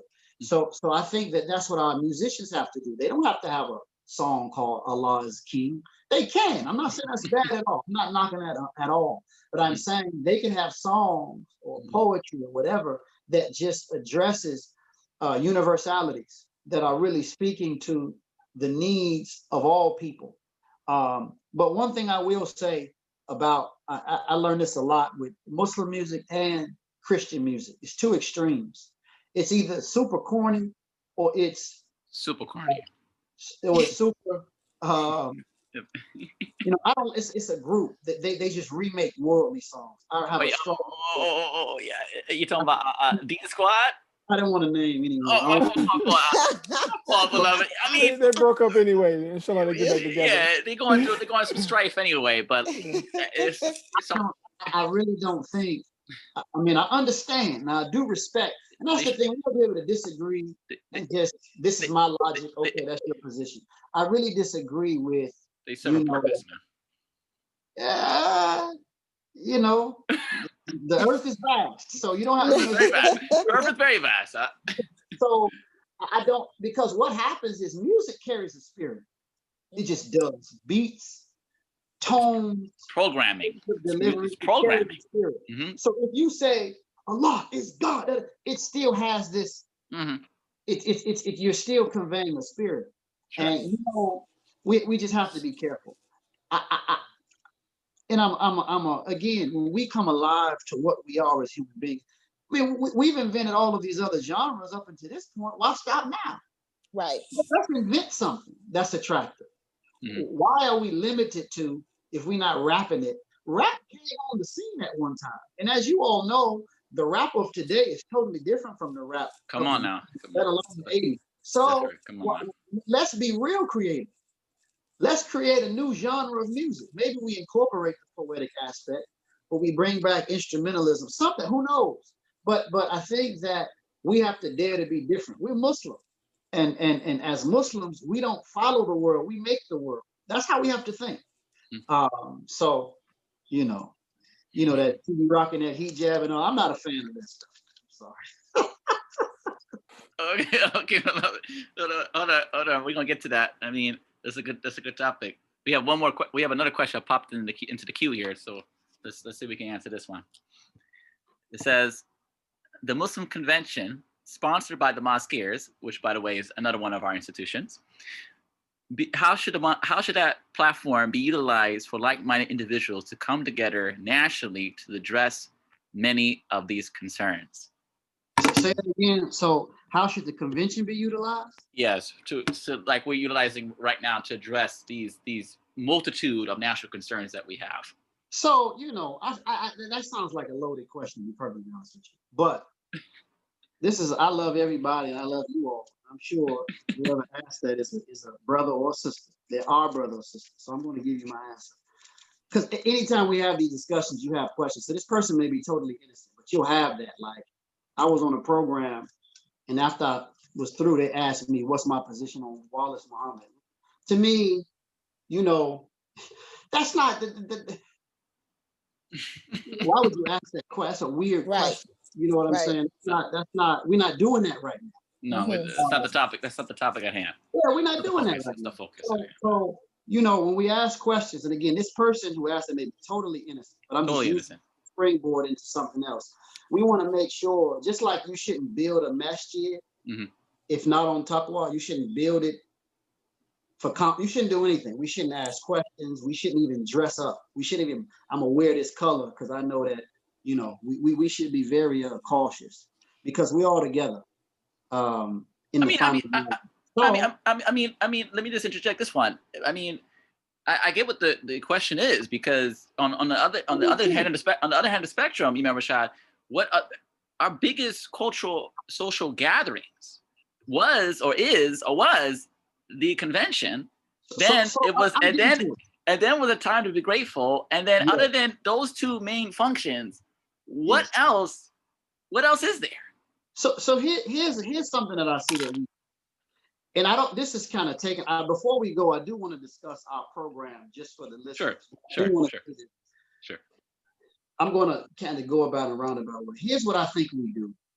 And I think we do it in innocence. I don't think we mean it. I think maybe it hurts, but we don't want to look at in the mirror. Like, I can't cheat on my wife, beat my wife, leave my wife, and then come back a year later and say, well, honey, we do got 5 children together.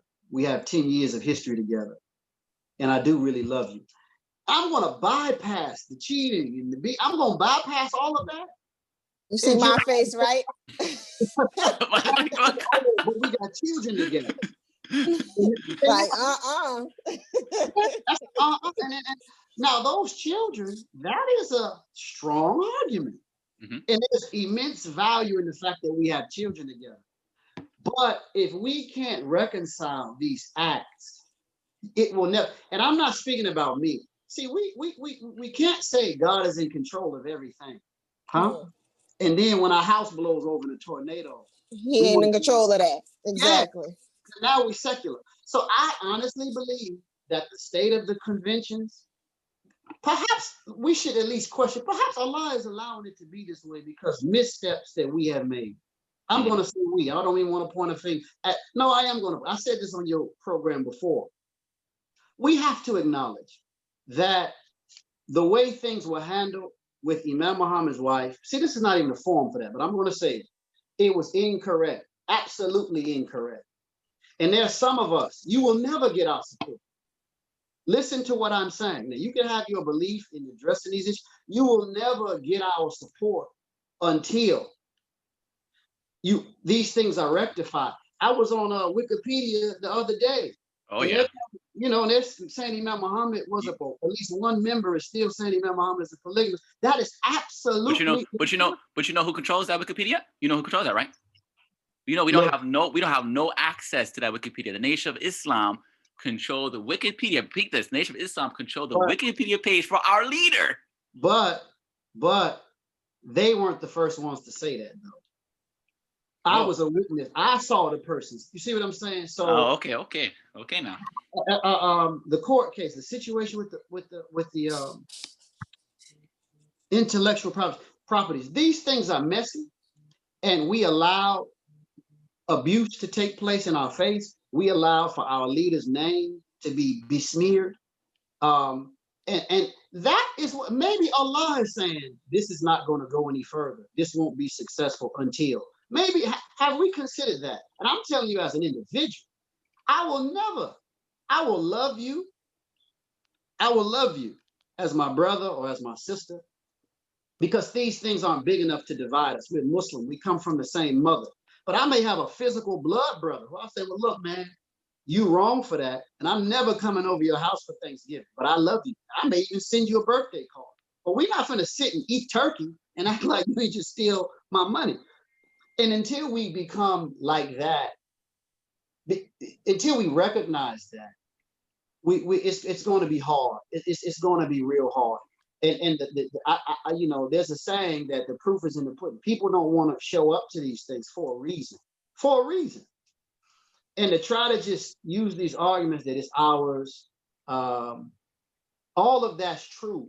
But we have to look at some critical issues that are affecting why people are not seeing it that way.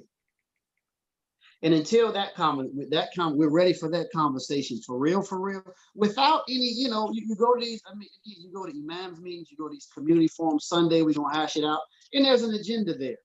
We're gonna hash it out, but this is what we're gonna talk about. No, and I remember when the imams meetings were happening in Louisville, when they were having these Ramadan sessions, they literally had on the invite, we're not gonna talk about this at the meeting. That's wrong.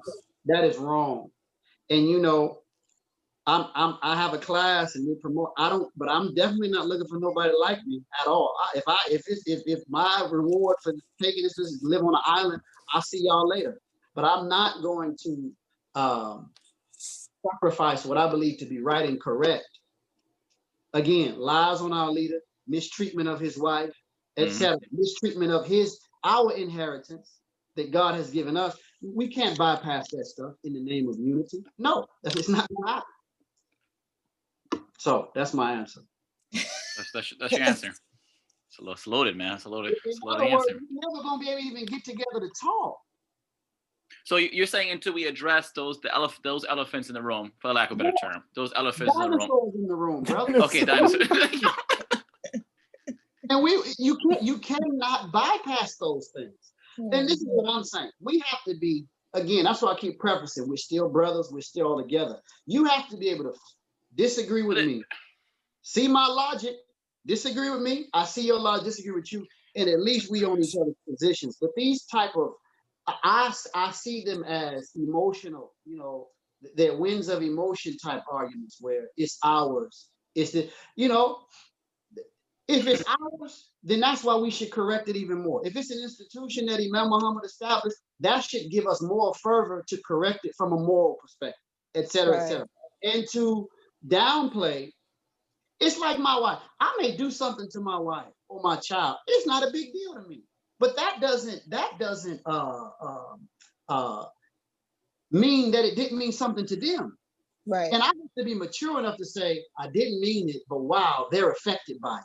So let me make sure that I communicate to them as much as possible how much I didn't mean it, how much I care about them. I can't just say, oh, forget y'all, I didn't mean it that way. And if you ain't gonna get over it, that's not how you grow. That is not how you grow. That's not Islamic. And it's very immature. It's definitely very immature. I think you know, also to put this caveat out, another one, Imam Rashad and Sister Marsha, we haven't done any serious introspection, aka no serious ashura bainahum. We have not done that. In my opinion, correct me if I'm wrong. Correct me if I'm wrong. Please correct me if I'm wrong. We have not done a serious introspection. Now, go ahead, Sister Marsha. I know you have something. No, only thing I wanted to say to that point that you just made, because it seemed, I mean, I didn't hear anybody sort of dispute the fact that there was not this serious effort to figure it out, is that you have to understand how that looks to someone who didn't grow up in this community, i.e. me. Like you, yes. Exactly. So you have to understand what that looks like to a person like me, someone who's coming into the community, and it's just like, wait, what's going on here? Like, what are we fighting about again? Right. That's right. Yeah. So, you know, it's not just from the perspective of the person who was in the dispute or got slighted or did the slighting. It's from the perspective of the person who just walked in the room. Absolutely. And is looking to better their lives and have this experience, and it's like, wait a minute, I don't know if I signed up for this. You know what? And that's a good point, because again, since I moved here in Atlanta, you know, Atlanta Masjid is not what people think. It's not just 1,000 strong WD Muhammad. It's not like that at all, really. You know, you have just this mixture of African American Muslims. So I purposefully didn't address these community things in that type of setting. Now you have people that disagree with me, but God is my God too. He's not just yours. I have to pray on it and think about what's best for where I am. Right. But there was another forum through the masjid that I spoke in during the class, and we would reach, you know, maybe half of the amount of people who we did during the Jumu'ah lecture. And that's the forum where I would take up these type of issues that we're talking about right now. For that reason that you're talking about, we get people just wanting, they don't know nothing. They just, hey, man, I'm just a Muslim. What are y'all talking about? Right. So that's another thing we got to be careful about too. But again, that point is very, very important. It's a lot to that. That's why I said it's to me, again, those questions tend to be a little bit loaded. And again, maybe the one asking it didn't intend it, maybe, you know, but those questions tend to be loaded. We have to really be, I'm just a strong, but again, I'm not the smartest guy. I don't claim that at all. I do believe that Allah has blessed me with good common sense. And I just think some things that it's just, and you know, people who know me will tell you, I just lose energy. When I'm saying something like common sense, like, look, man, that fire is hot. And you're like, no, it's not. I don't know what to say at that. It's like, I'm done here. Yes, I don't know what to do. So to me, it's just painfully clear what has happened since the passing of our Imam. There were some things that were despicable, disgraceful, and it's continued, and it hadn't been addressed by our Imams. It hadn't been addressed by the people who are in positions to address it. And I think that I don't know if it's, I'm not sure. Maybe we don't want to look in the mirror. Maybe we have to, Imam Rashad. It's called healing. It's called healing, man. If we talk about mental health, we talk about trauma. People have been traumatized in this community from these type of situations. Sisters have been traumatized due to certain situations. We have too much trauma, a lot of trauma that has gone unaddressed, has gone swept underneath the rug. You know what I'm saying? We can't do that no more. Yeah, it's like sequestering. You're walking around with so built up with all that trauma. It's like, how do you naturally release it, organically release it without causing harm to somebody else, to the next person? That's right. So So I mean, next question. Well, let's go into the education. I know we are reaching our second hour, so we don't want to overextend our time if we don't have it. But we could go into the layout of your class, of the strategies that you would like to present. On education. So again, what we really want to do, we want to have something similar to, I would say, a junior college or a college. For, you know, they call them seminaries. We don't use that language at all. No, sir. I just have to use something that's we know that's used in our environment, where you get a degree in religious studies. So, you know, of course, the Christians, the Baptists, they have a lot of them, and we want to lay the groundwork. Or we are laying the groundwork for one of our own. Now, if you notice, there are a lot of them that the Muslims from other parts of the world have here in America. They have a lot that they're establishing. Of course, my belief is that they're good, but ours is better for more than one reason. So what we're doing,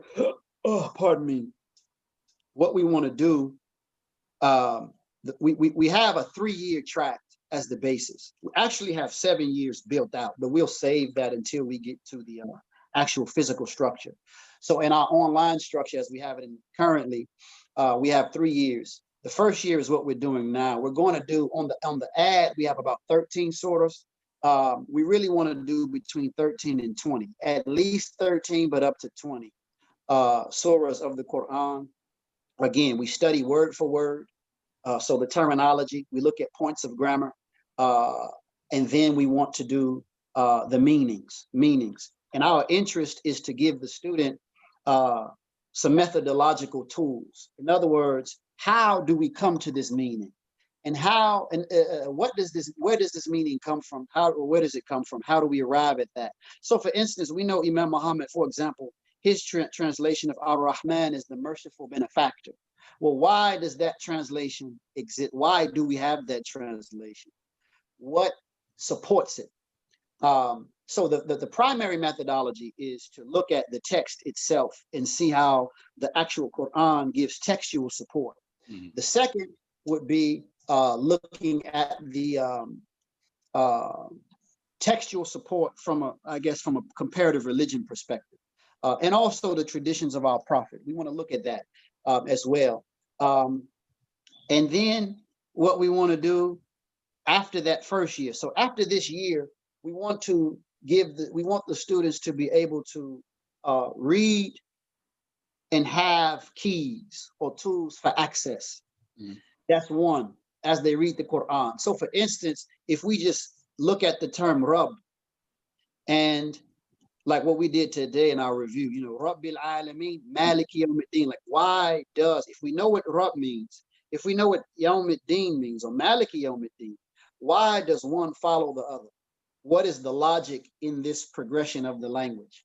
And we look at small things as well, like rhetorical devices as they come up. So for instance, as they come up. And that gets what we want to do is have people have understanding of the language, the textual support behind the language, the logic in the language, and the interconnectedness in the language. Again, and we want to go between 13 and 20 surahs, the short surahs. If we complete that, like I told them, we'll just go to Surah Al-Baqarah and just start from the beginning and go until the year is over. But I don't think. Al-Fatiha takes about 2.5 months. So it does require patience, and it requires humility. One of the unique things that I continuously would like to point out as different groups come in, we're all from the community, a lot of us. So a lot of us are familiar with language, and we're very quick to say, oh, I read this, oh, I studied this. What I found, even for myself, you've read it, but you haven't read it. And so we want to be humble, and there are no big eyes and little U's. That's not my spirit. And we want to look at the material. The second part, of course, now that first part, I'm drawing from Imam Muhammad's commentary, but I'm putting it in a form for people to take notes. Because as you know, for instance, just to use Ar-Rahman, Imam may have talked about that 20 times that we have on. So I don't want to list all 20 times. So the second phase, so after we look at the verse in this language and look at the meanings, etc., the second phase is to go through the lectures where he's talking about it. And I want to get the students, like we just concluded the lecture, the Day of Religion. And I don't want to just look at Day of Religion as a concept. I want to get the students in the habit of and comfortable with following Imam Muhammad's progression of thought in his lectures. I just know from over the years, I would listen to lectures with people and I would say, why do you think he made that transition? He was talking about Osiris, and now he's talking about how when you go to college, they separate the subjects, and they don't know why he made that leap. So you want to take the student's mind on a step-by-step process where let's engage this point. What's the main idea? What's the focus here? Why do we go into this point? And when you kind of do that, the reading becomes different. More opens up, much more opens up. And then as we do that, we go from verse to verse. Again, the current verse always addressing the preceding verse, and so on and so forth. So that's really the focus for the first year. And that was the study. When I was young, I did that. I kind of went through the whole Quran and I just made a note of every place where I knew the Imam commented on, and it was a lot. So we really have a commentary on the Quran that's very extensive. But anyway, the second year, what I would like to do was what we have built out is the narrations. The Quran has a lot of narrations. The narration of Adam, the narration of Noah, Moses, Abraham, etc. What we want to do is look at, if you notice when you read the Quran, the narrations regarding Adam are different. The language is different. Things put in them are different. And we want to study each one on its own, then study each one in connection with one another, Then we want to study those narrations in relationship to scripture that came before, because these narrations are commentary. The whole Quran is commentary on what was given before. And then the last step, we want to study the kind of interconnectedness between the various narrations. So as an example, you know, I use this as an example. Joseph came into Egypt in a dry well. They put him in a dry well, then he was picked up and taken out. Moses led the people out of Egypt through dry land. So there's these themes that are sparse through, because Joseph, that's how the people got into Egypt in the first place, and Moses, how they got out. Or for example, the prophet received revelation in the cave, Moses received revelation in the desert. But as an example, Imam saying it's really saying the same thing, because all the desert is just broken down stone, which a cave is. It's saying the same, just in different languages. So you want to look at that. And then the third year, we want to look at terminology. Terminology is very important. So that will be a study, again, from the beginning, Al-Baqarah, where we look at the terms and how the Quran presents each term on its own. So like ذَلِكَ الْكِتَابِ. So what's kitab? What is its meaning? What is its scriptural meaning? La rayb. What is rayb? What is the scriptural meaning? Fi hudan lil muttaqin. So what is hudan? And again, for each of those, for those narrations, as well as for the terminology, we have accompanying lectures that we met, and we'll continue that same steady effort. My aim is, again, to address, this is a particular problem that we wanted to address, that a lot of us read the Quran, and then we read Imam Muhammad, and we don't have a connection between the two. And we want to help bridge that gap, while at the same time making the student comfortable with the language of both and seeing how one language opens up the language of the other. That's the intention. Now, the projection is, and what we're working on currently, actually, we can't, I don't see how we could do this unless we have an actual space, or unless we just have a smaller group that really have the time, because really we want to look at three issues. One is the Quran, as we're discussing it now, Imam's commentary. The second is the recitation of the Quran, tajweed. I would like to bring in someone who has that training, and also grammar. So really they will be getting these three levels: tajweed, the grammar, and the commentary all together. So that's at least 3 to 4 hours. I don't see how we can manage that outside of an actual space, but that's like the immediate goal. So we're looking at some physical space, actually, but it may not be in Atlanta. You know, we may have a spot in Atlanta that we use as a Quran school. We may not. We may have 2 locations, but that's the immediate goal, inshallah.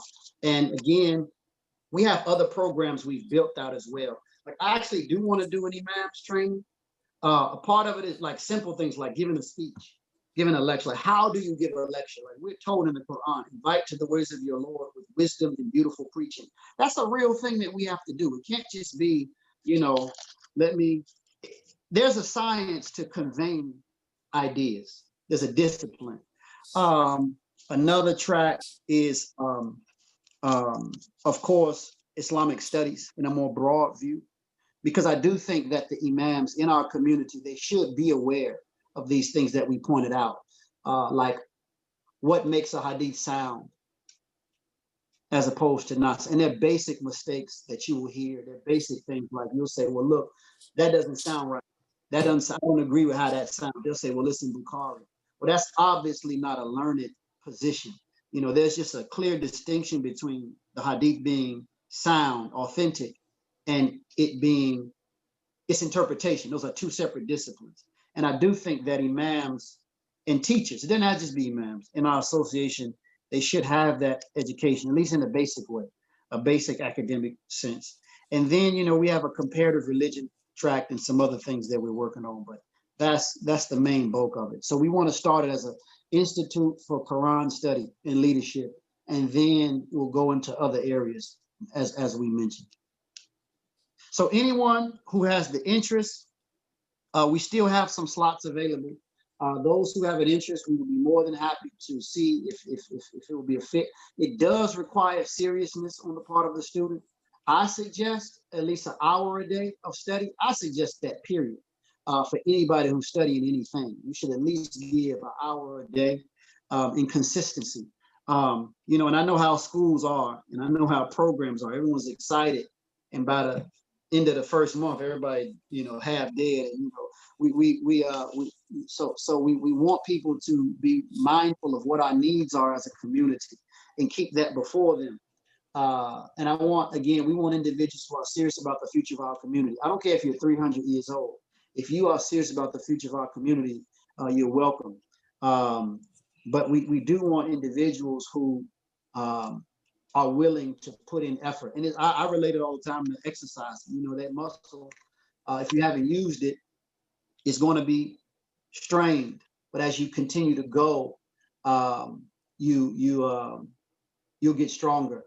And I'll ask them questions, and I've watched them struggle. They don't know because they're just, you know, even the ones who've studied, they can't see. Like I have an outside perspective. I can see them grasping things and communicating things, even in their struggling. So they're getting much better. And I guarantee you, this is a guarantee now from our program. If you take what we give you and you become a serious student, you will be among the most qualified in our community.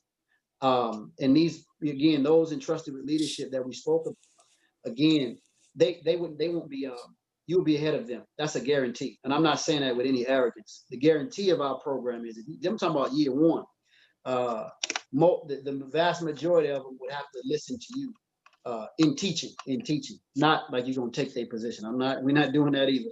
We're not a national coup. I'm just talking about your skill level and your perception level.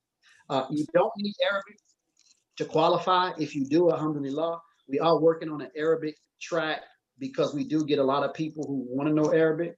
We'll teach as we go. We cover Arabic, but Arabic is not a prerequisite, not for this, not for what we're doing right now. So yeah, that's it in a nutshell. Excellent. So we probably came to that juncture. We are at our finish line. We got to the destination all intact, all together. We hope that you all have listened and learned, and you're welcome to join the class. I'm gonna pull up the screen of the class advertisement again for you all to have the information. Here it is. Quran Study and Leadership class conducted by dear brother Imam Rashad Abdul-Rahman. The next class starts September 1st, and it's a year program, as he just mentioned. The schedule are Mondays and Wednesdays from 6 to 7, and Saturdays from 10 to 11, or from Tuesday and Thursdays 7 to 8, and Sundays at 11 a.m. to 12 p.m. And it'll be conducted via Zoom. There is a cost. Very valuable, so it is worth the cost, $100 a month. And for more information, you can reach the email here, quranstudyandleadership@gmail.com. That's quranstudyleadership@gmail.com. If you like the presentation today, please like and subscribe and share this audio or this visual, as well as our platform in general. Any closing remarks from our co-host, our dear brother in the audience? I usually have some closing remarks. So I just want to say that it's clear from our conversation today that we still have some work to do. But I do thank you, Imam Rashad, for taking up the torch and doing your part. And I encourage others to do their parts as well. I think that this is going to take the effort of not just one, but many. And my prayer for all of us is that we see within ourselves the responsibility that we have. You know, very often we are looking to point to someone else about what they need to do to make things better, when it's really something that each of us has to give to make things better. So inshallah, we all move in that direction. Earlier I said, I'm not sure that we're all looking for the same thing.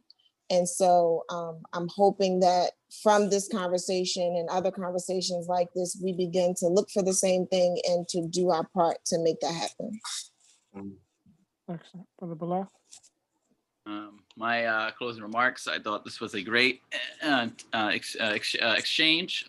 Again, we thank Imam Rashad Abdul-Rahman for taking the time out to be with us for this period. And we thank all the listeners in the Zoom chat, those who have participated, those who have tuned in. Thanks to all the viewers on YouTube, for those who have watched via YouTube. And look forward to more of these exchanges and more of content coming forth from us at New Freedom Exchange. You can find us on Facebook, New Freedom Exchange. That's with the X, XCHANG.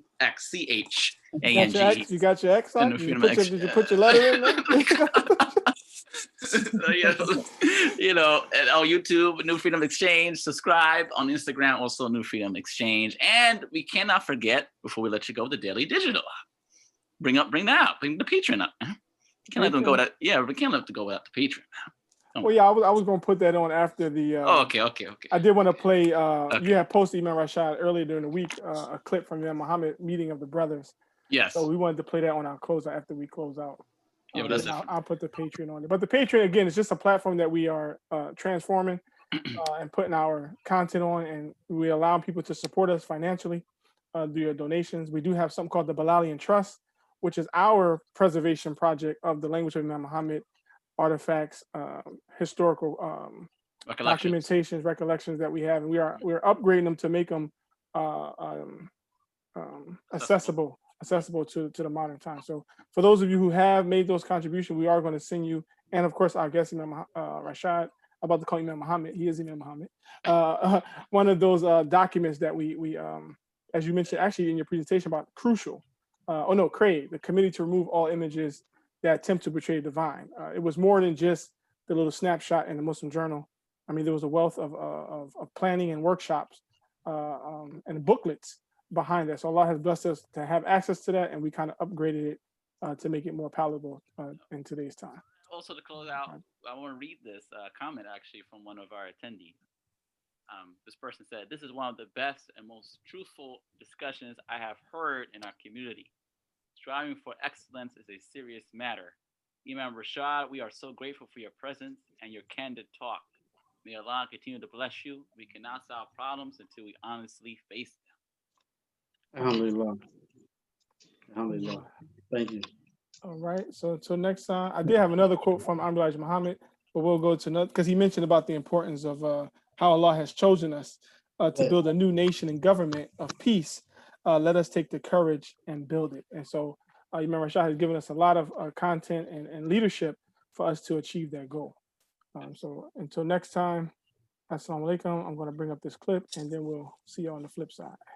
Thank you again, brother Imam. Thank you. Assalamu alaikum, everybody. Peace and blessings. Alaikum assalam. Alaikum. Alaikum salam.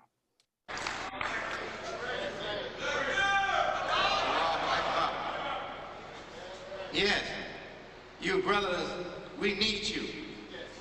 You're men. And we need you to stand up to these sissies in defense of what God has blessed us with. Tell them, take your prayer rugs and your beads and all that stuff, take it back home. Go back to your country with it. See, we want to start off like the followers of Muhammad started off. Our dhikr beads are our fingers, and that's all we want. Subhanallah, subhanallah, subhanallah. That's all we want. Take your dhikr beads, your rosaries, take them back to your country and sell them to your own people. You want to start off just like the followers of Muhammad started off. We don't want your prayer rugs. We'll pray on the sand. We'll pray on the grass. We'll pray on the wood floor or the carpet floor. We don't need your rugs. You give your rugs back to Aladdin in his lamp. Yes, wake up to the things that are more important. That's what I'm saying. Wake up to the things that are more important.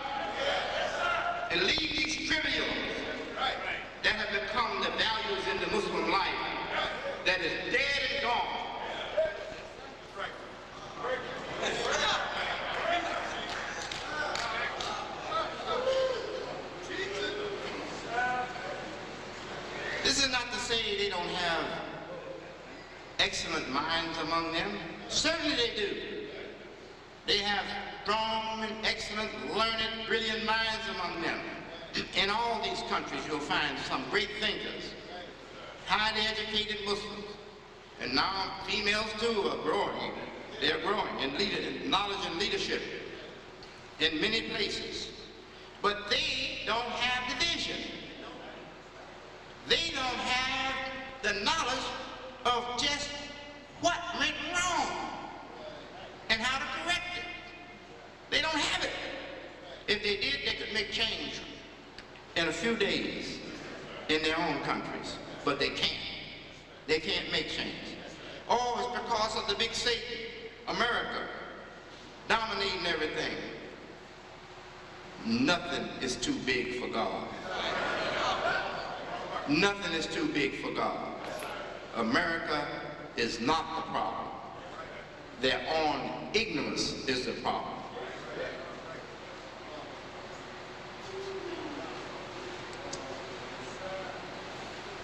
We don't need many of you brothers. We only need a few of you all. What did Muhammad say? One learned Muslim is hard on the devil. Then how many? Then 1,000 ignorant ones. So you don't need a lot of help. You just need very few. That's what it's saying. You don't need a lot of people, a lot of men to accomplish this work. You need just a few. And that's the way it was in the past. Muhammad started off, prayers and peace be upon him. He started off himself and a few friends, called the companions. But look how they multiplied in numbers. It was the few who attracted the many. It's not going to happen any differently in any other time in our history. It's going to be a few that attract the many. And you know yourself, you know those among you too, who are alive and those who are dead. So let the living come forward and the dead be awakened by the great works that we will do. Yes, our works will awaken the dead.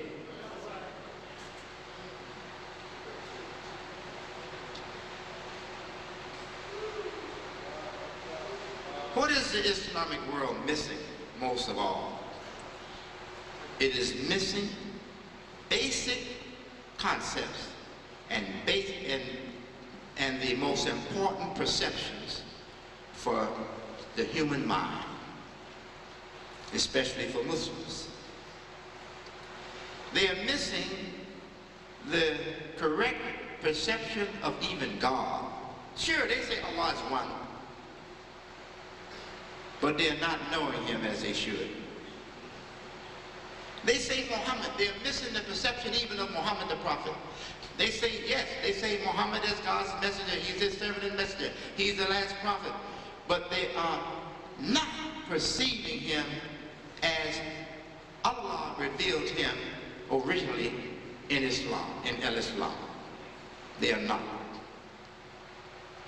They're perceiving too the unity of mankind, but they are not perceiving it as those early followers perceived it. How do you know Imam Nabi Muhammad?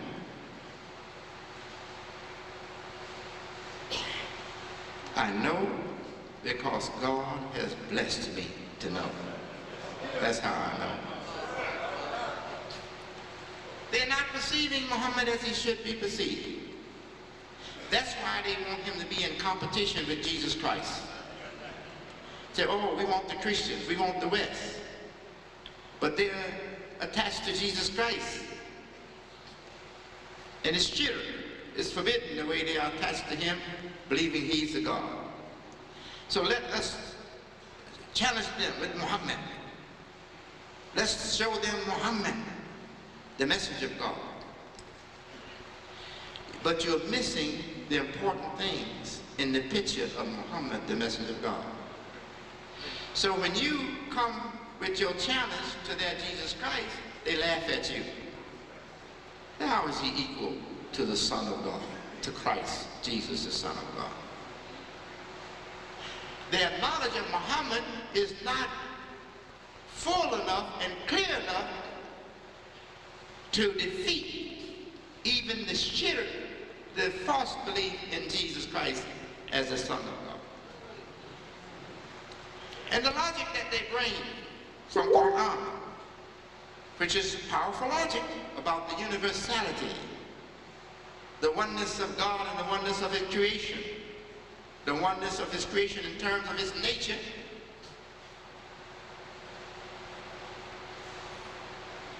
and its place in the order of it's belonging to one system of matter. Is oneness, the oneness of creation or the oneness of matter, the material scheme. They can bring all that logic, but they don't know that the ones who came up with this idea that Jesus Christ is God manifest, that he is the Son of God, they faced all that argument before they came to the conclusion that he is God. They faced all that argument, and they believe that their idea is consistent with that logic. So when you come with your language that you impressed with, and you think it's going to impress them, every now and then you get one or two. The great multitudes of the Christian leaders and thinkers stay in their religion. You're not changing anything at all. Your accomplishments are very, very small. When the world of Christianity was backwards, the world of the Christians were backwards, scientifically speaking, in terms of science and high order for civilization. They were making converts from the Christian world, right? Yes. But that's because they impressed the Christian world with their advances in knowledge and in science, etc., and their vision for the world. The Christians were impressed with that. But once the Christians were turned on to that, and they had a revival for their own intellects, or intellectuals, and their scientific thinkers got into the field and into the work and started doing it, and their leaders and the works that they're doing started to benefit their society, and their society started to reap the benefits of their labors, then their society look at the Muslim world and they don't see anything in the Muslim world anymore that's attractive to them. And the Muslims want to hide the leaders. So you can hide something and lose it. You ever hid something and lost it from yourself? That's what the Islamic world did. It hid the precious knowledge of this tawheed and of the perception of human value and God and everything. They hid it. They hid it so long, for so many generations, that they lost it from themselves. They can't find it. But God is the finder, isn't he? The life giver is also the finder. And it has been found where no one would expect it to be found.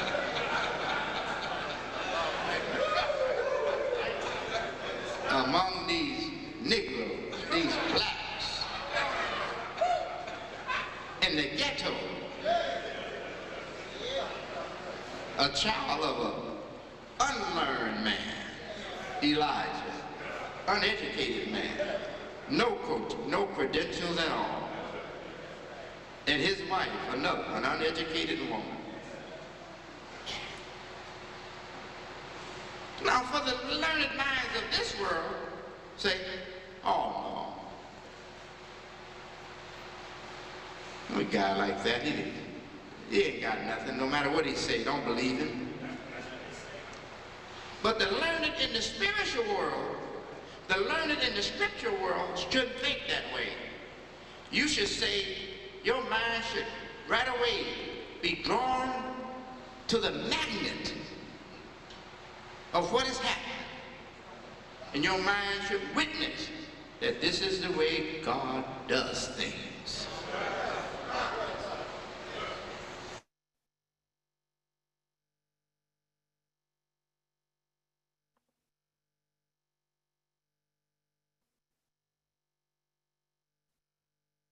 Okay, alhamdulillah.